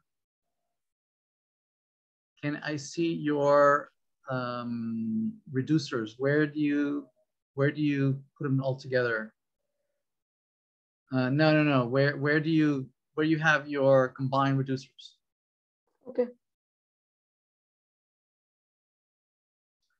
Okay.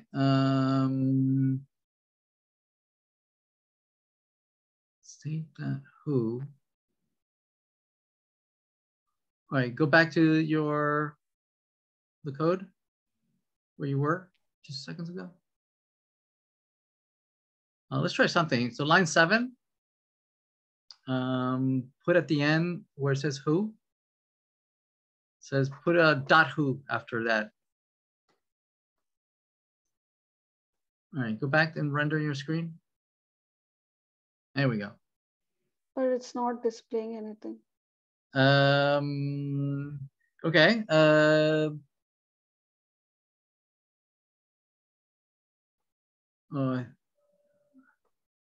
Okay. All right, go back to your code. Comment out line 16 through 19.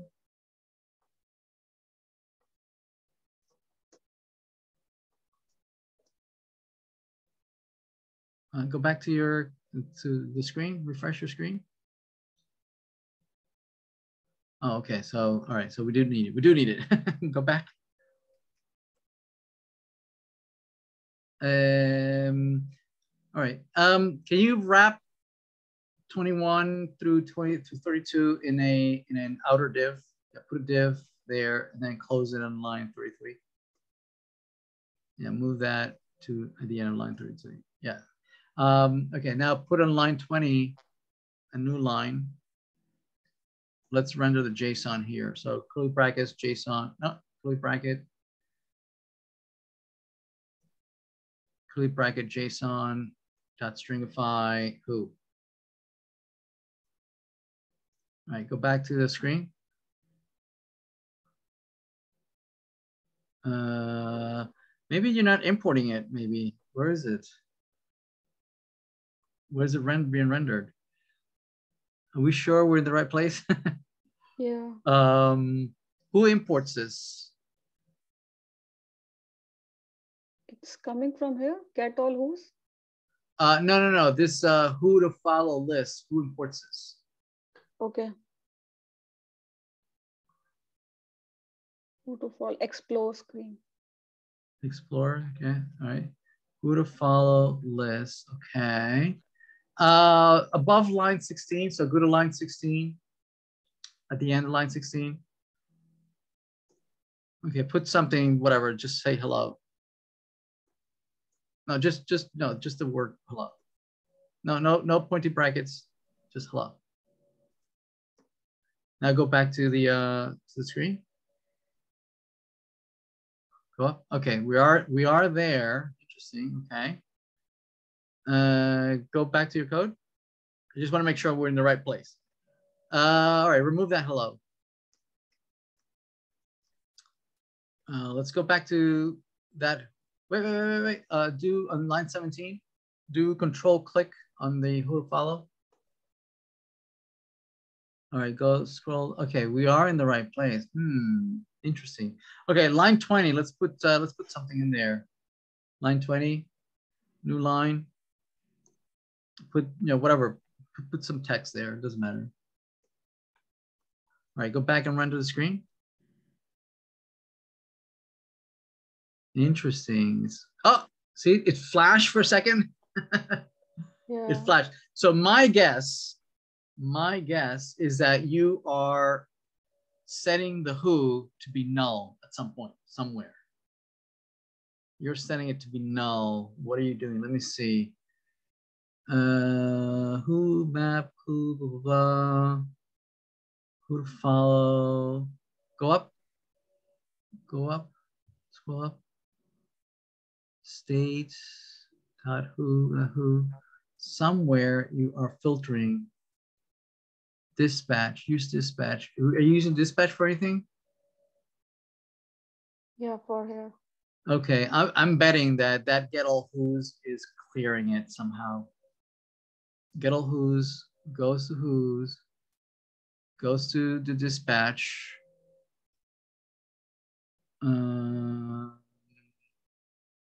Let's see what are you doing in the dispatch. Go in the your reducer. In your reducer. What are you doing here? Fetch all who's, who action who action who. Oh, isn't that who's, not who? Line 11. What? Line 11. No. Line 11. At the very end. No, leave that who. I think you called it who's. Yeah. Now refresh your screen. There we go. Oh, so okay. Yeah, you called it who's in your dispatch. So you go back to your service.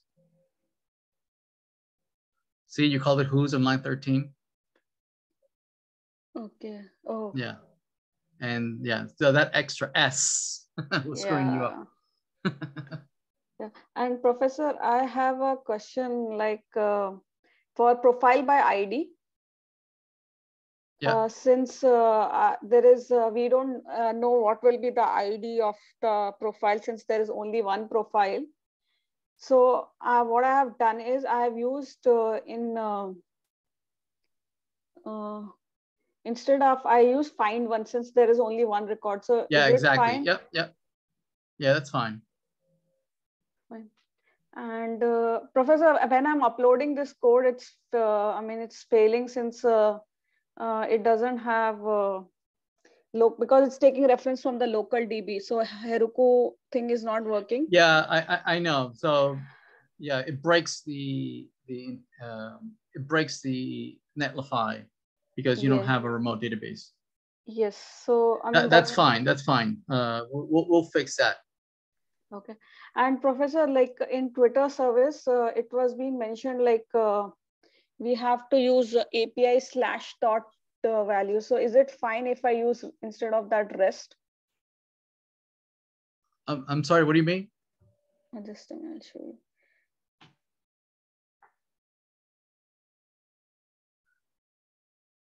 So in the requirement, it was being told to use API /tweets.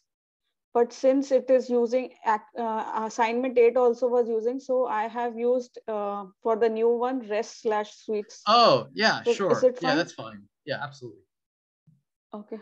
Yeah, that's it. Thank you, Professor. Sure. And Professor, I have one more question. I have not given quiz 6, so I can give, right? I can take. It would be okay. Yeah. Okay. Thank you. Professor. Ping me and I'll open it for you. I have another small question. What's up?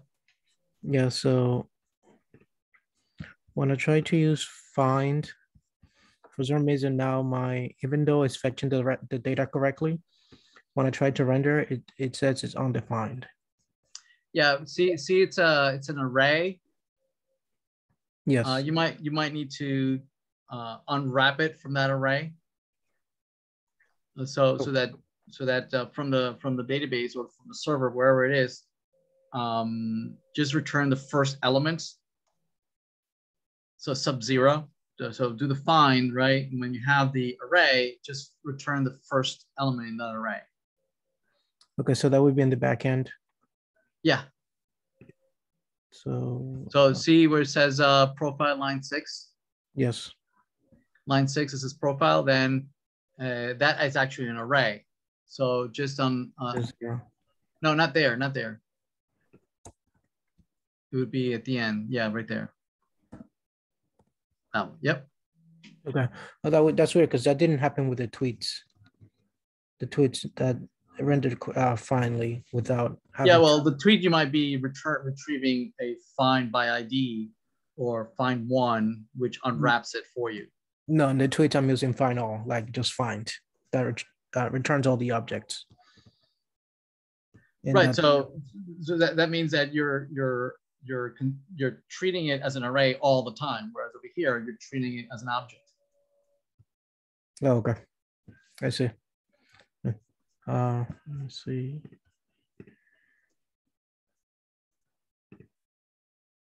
Did you restart the server? Oh no, I did not.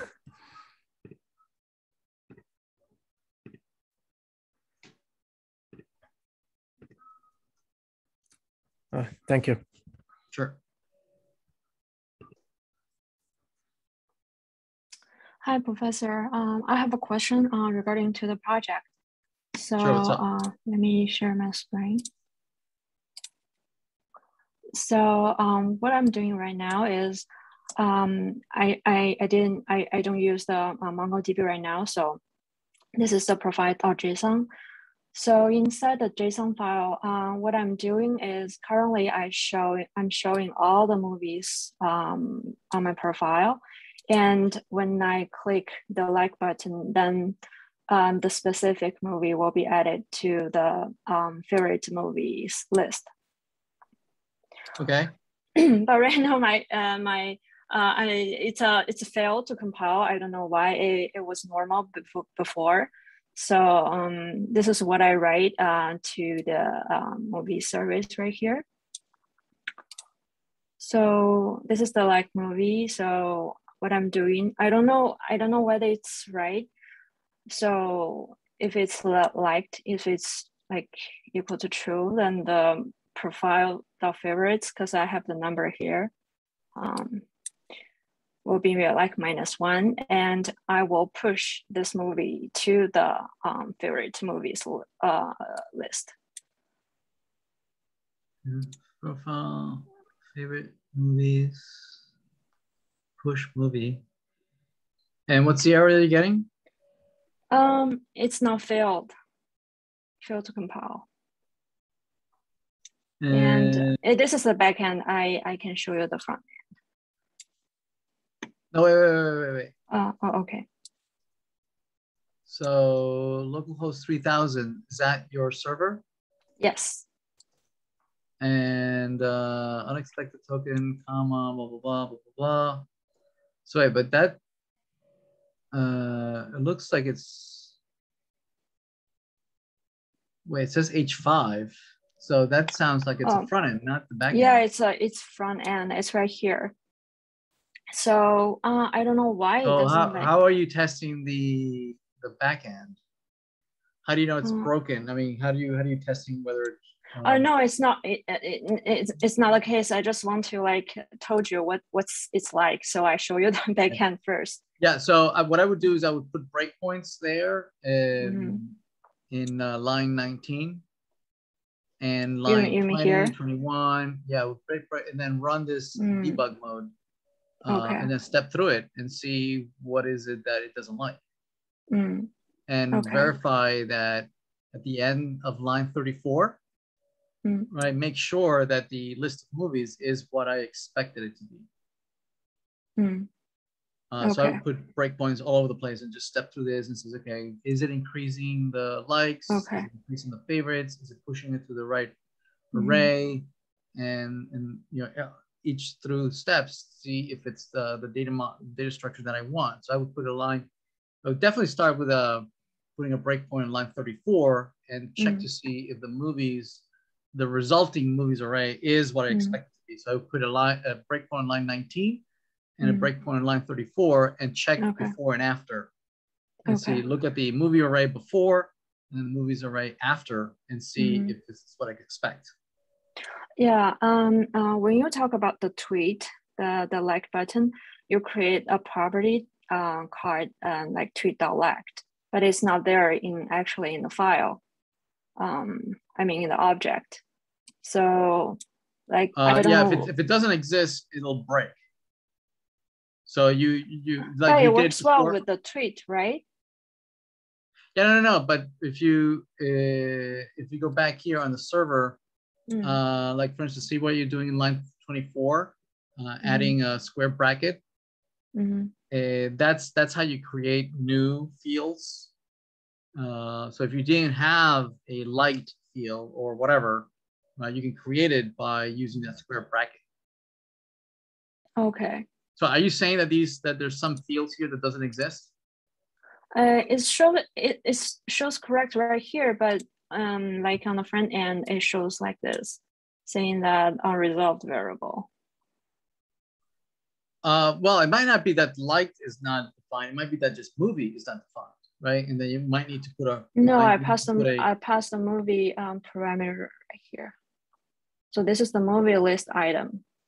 Yeah. So what I'm saying is that maybe that movie object does not have a light. Oh, it doesn't. Maybe, I don't know. So you might need to put a guard so that it handles correctly when is not defined, right? So that it doesn't break. Okay, I will check that. Yeah. Okay, thank you. Sure. Hi, Professor. I have a question with the module exporting the database. Yeah. It says that my command is not found. I'm not sure why. Can you show me? You probably didn't download the tools. Yeah, no, I downloaded it. It's in the user local. All right. Can you do ls space /user /local / your Mongo directory? So do Mongo tab.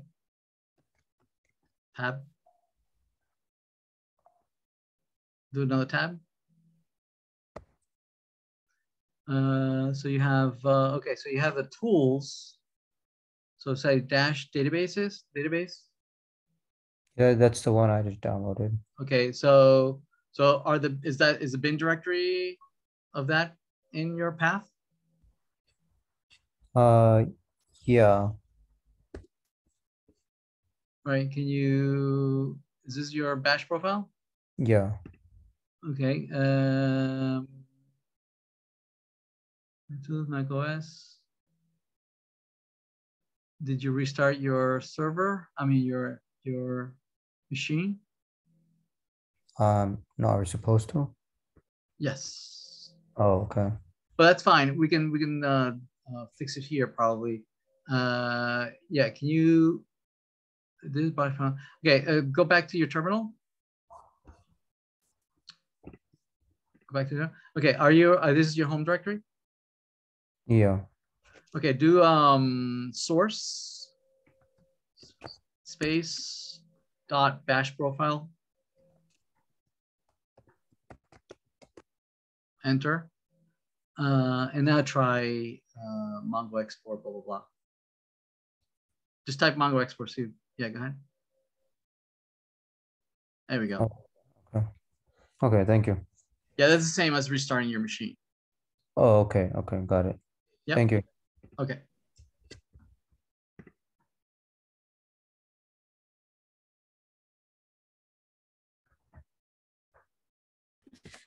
Hi, Professor.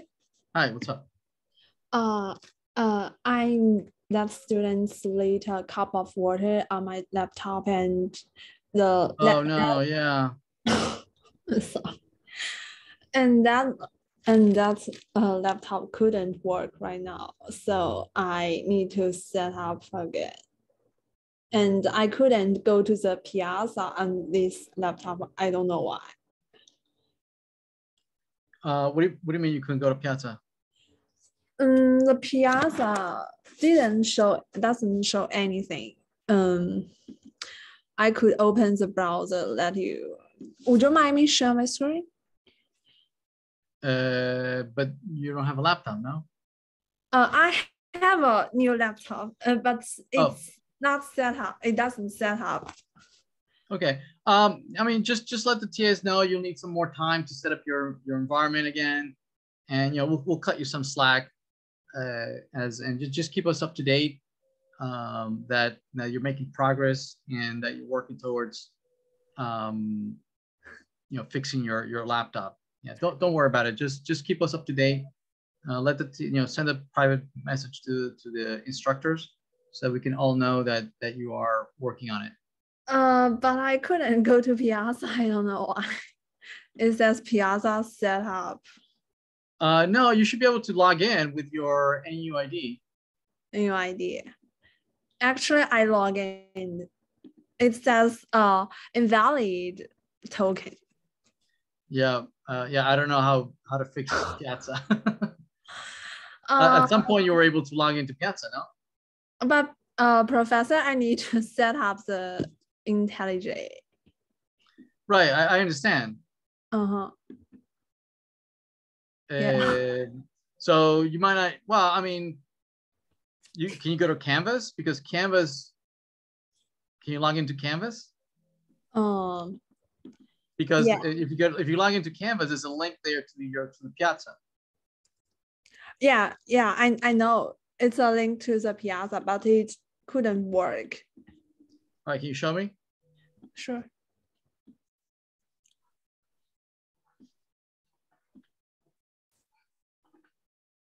Oh. What? It shows that I don't know. It shows that I couldn't share the screen. I don't know why.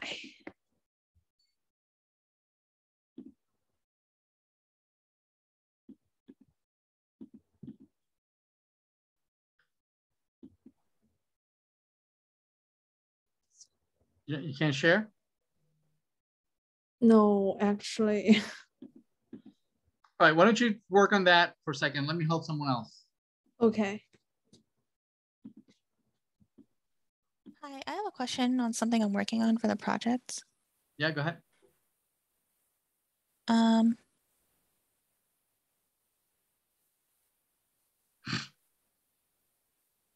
Yeah, so when I search and like the results show, when I refresh, it doesn't show again. And I'm not sure why. Well, because I imagine that when you click on search, you're setting some local variable that when you refresh, that variable is gone, right? Well, I'm using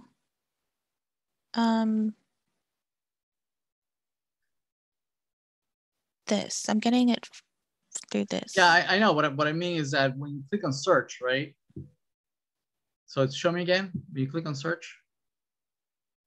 Go to the browser again. Oh.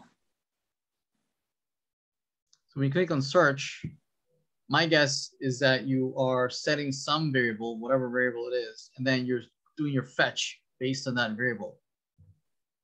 But when you refresh, that variable doesn't exist anymore. Yeah, when you refresh, everything is set to 0, nothing, right? So that's what we showed today, right? What we showed today was that we can encode stuff in the URL for you to remember that if you refresh, you'll remember what to do. So perhaps if you refresh and you want to do this search, then maybe you should do the search even when you render at first, right? At the very beginning, without you having to click on search. When you click on search, then it'll look at the title that you link there or your selection, the by, all genres and all platform. Then it will read those fields, use those fields to do the search, and then encode all those by, as part of the URL, so that if you refresh, you can read what you've encoded in the URL to rerun the query, like we did today, right? Yeah, but shouldn't it keep this data even like with the reducer? No, when you refresh, everything is gone. When you refresh is when it's brand new. There's nothing in the state. There's no state.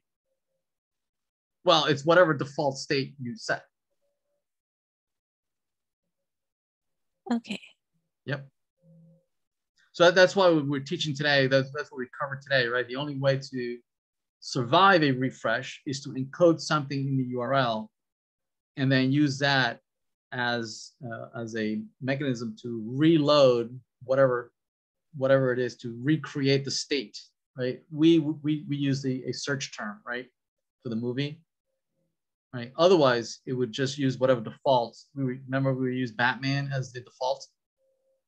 Sorry, I think right? I'm completely like blanking out, but in the previous assignments, weren't we able to refresh and Because we had the URL, we had either the tweet ID or the user ID or whatever it is, and then we use that to render.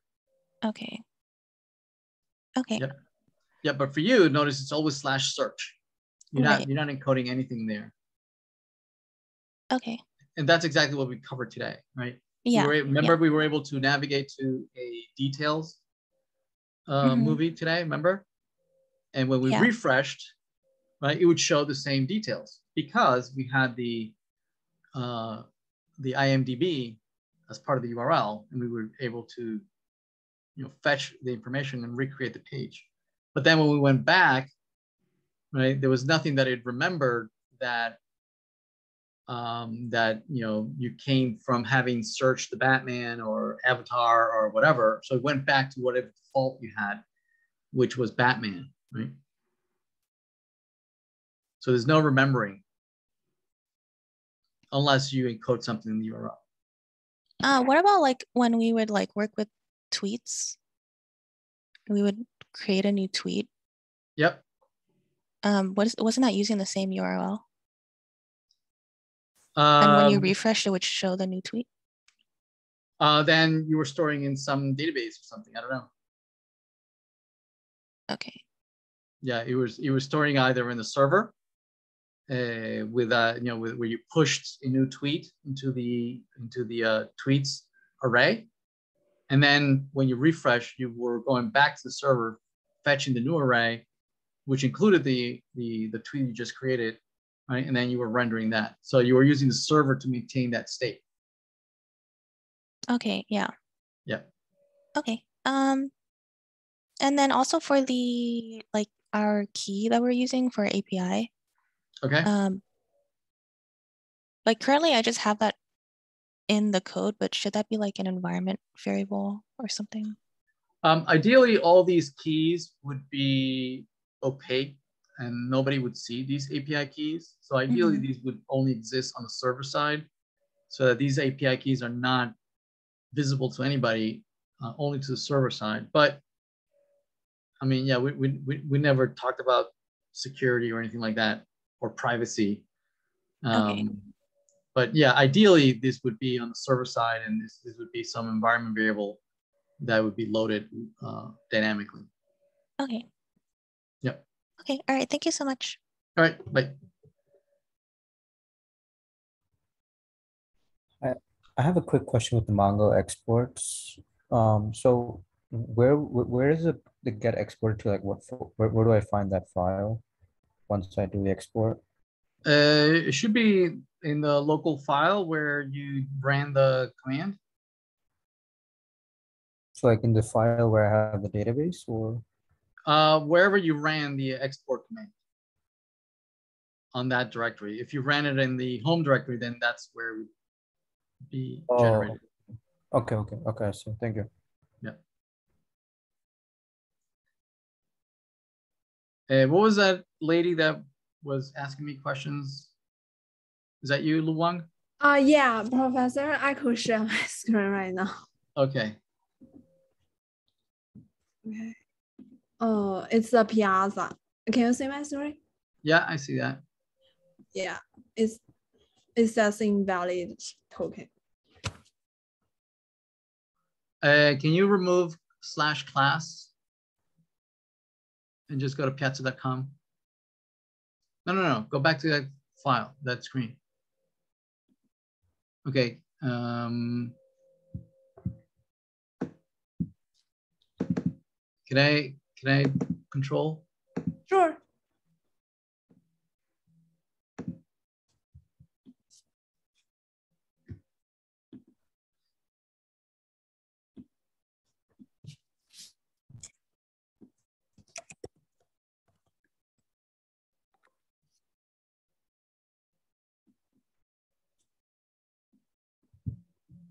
Panel control.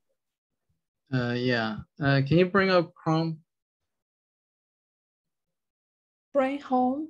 Can you bring up Chrome, Google Chrome, Okay. the browser?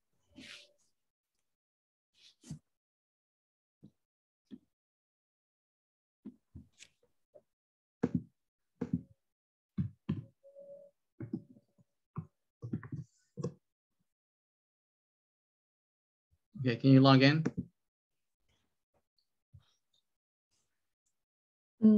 Sure.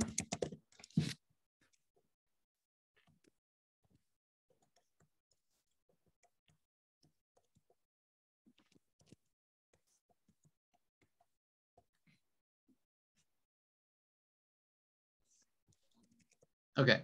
Try to log in. I don't know. I don't know what your username and password is, but you have access to Cat. Yes. Okay. Thank you. All right. Good luck.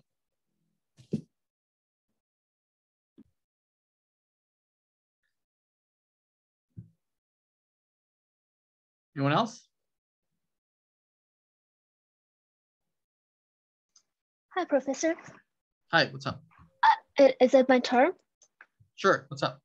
Okay. I ran into this error in assignment 9. May I share my screen? Sure. Go ahead.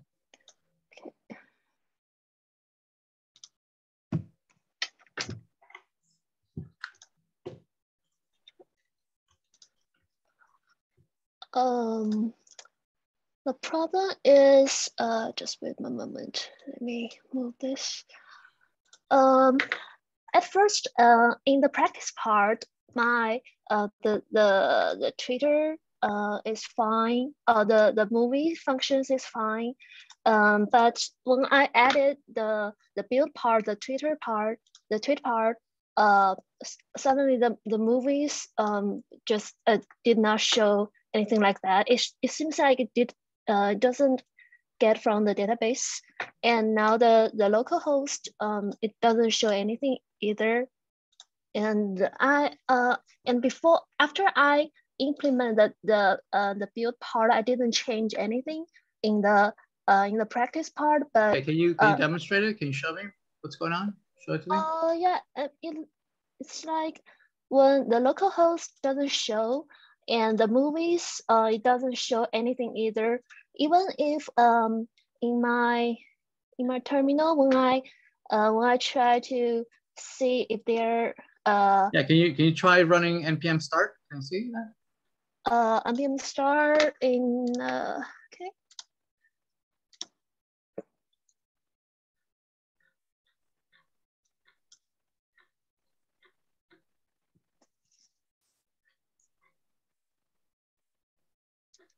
Yeah, it shows something like this. Can you take control? Yeah, sure. And in the node project, it says that it cannot, there's a type error.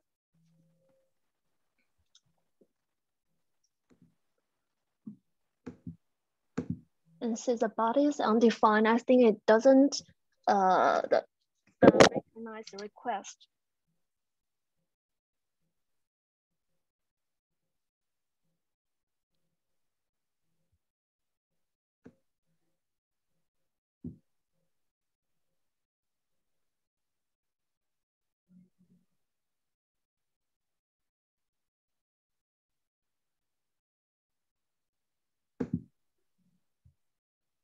This says it's running. Yeah, but the node project is the node client is not running. Oh, sorry.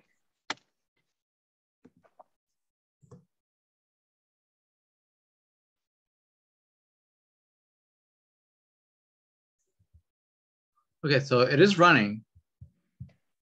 But what happened when I try to reach the localhost 4000? I don't know. Let's see. Do you have the server running? Oh yeah. Do you see the other Chrome that in my browser, because it is in another monitor? Yeah, no, I only see one monitor number 2. Okay, I'm sorry, I didn't recognize that. Let me move it here.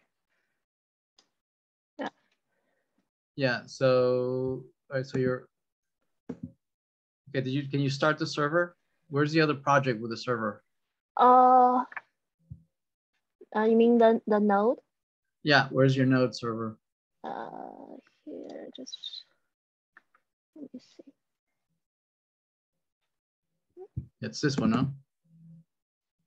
No, I think maybe I accidentally closed it. I'm not sure, but because I tried to restart it many times. Wait, let me see. Wait a minute. Wait. There it is. Okay, here it is. Yeah. I can't see it. I don't know if you have it in a different window. I don't see it. Different mind. Yeah, a different window. Yeah, can you put it all? Yeah, okay. There we go. Server. Yeah, it's just the type error. Okay, let's fix that then. Let's see.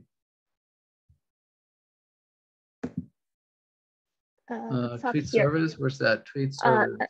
It's just right here. Maybe you just minimize the window. Yeah, your monitor is so high resolution I can barely see the screens. Oh, you cannot see it clear. Is it this one? Yes, it's just right here. You just minimize the lower part. Yeah. Line 24. Yeah, because when I realized that after I added the. Let's see. What are you doing here? Let me see. Comma. Blah blah blah. Actually, it's from the last assignment because when I realized that when I. Yeah, this is wrong. Wait a minute.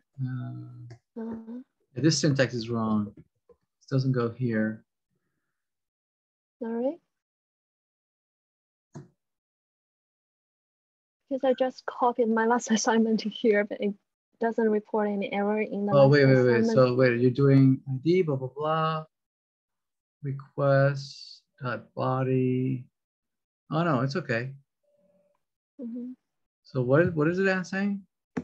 It doesn't, there's a type error saying that cannot user, read. blah, blah, blah, blah, cannot read property body of undefined. Oh, okay.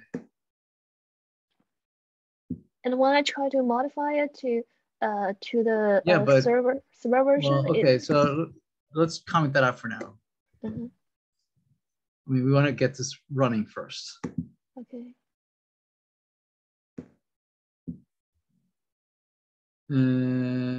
Server, tweet service, line 30. Line 30, JSON. It seems like it doesn't read both request and the response. Okay. App, create, request response. Requires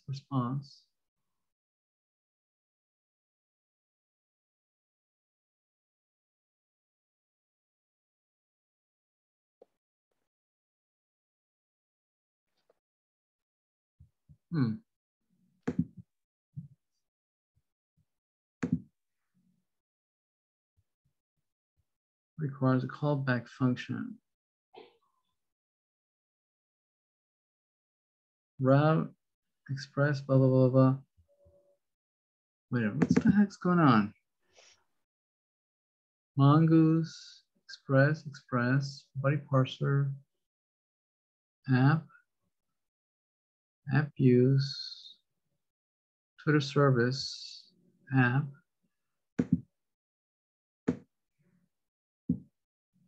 webnode server, node module, post requires a callback function, but posts. So your Twitter service. Oh, is it maybe, is there a reason that because I changed the name of create tweet? Oh, I see the error. Because before previously it was. No, we fixed it. It's done. Oh. You had a clip. Parenthesis. You had this. Oh. So now this should be okay.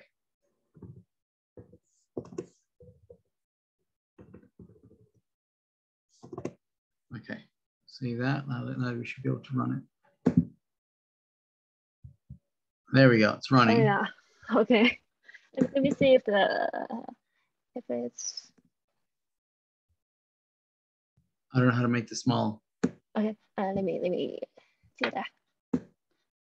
Oh yeah. There we go. It worked. Okay. Thank you All right, so good luck. much. Yeah. Thank you. Bye-bye. Bye.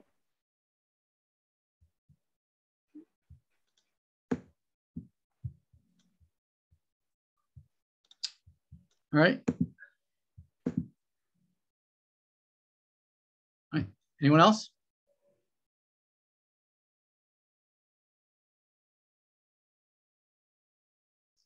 Chapan, you have a question?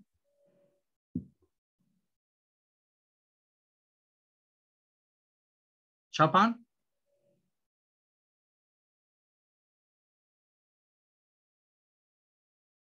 All right, if you have a question, reach out to me tomorrow morning and we can chat some more, okay? Bye, ciao.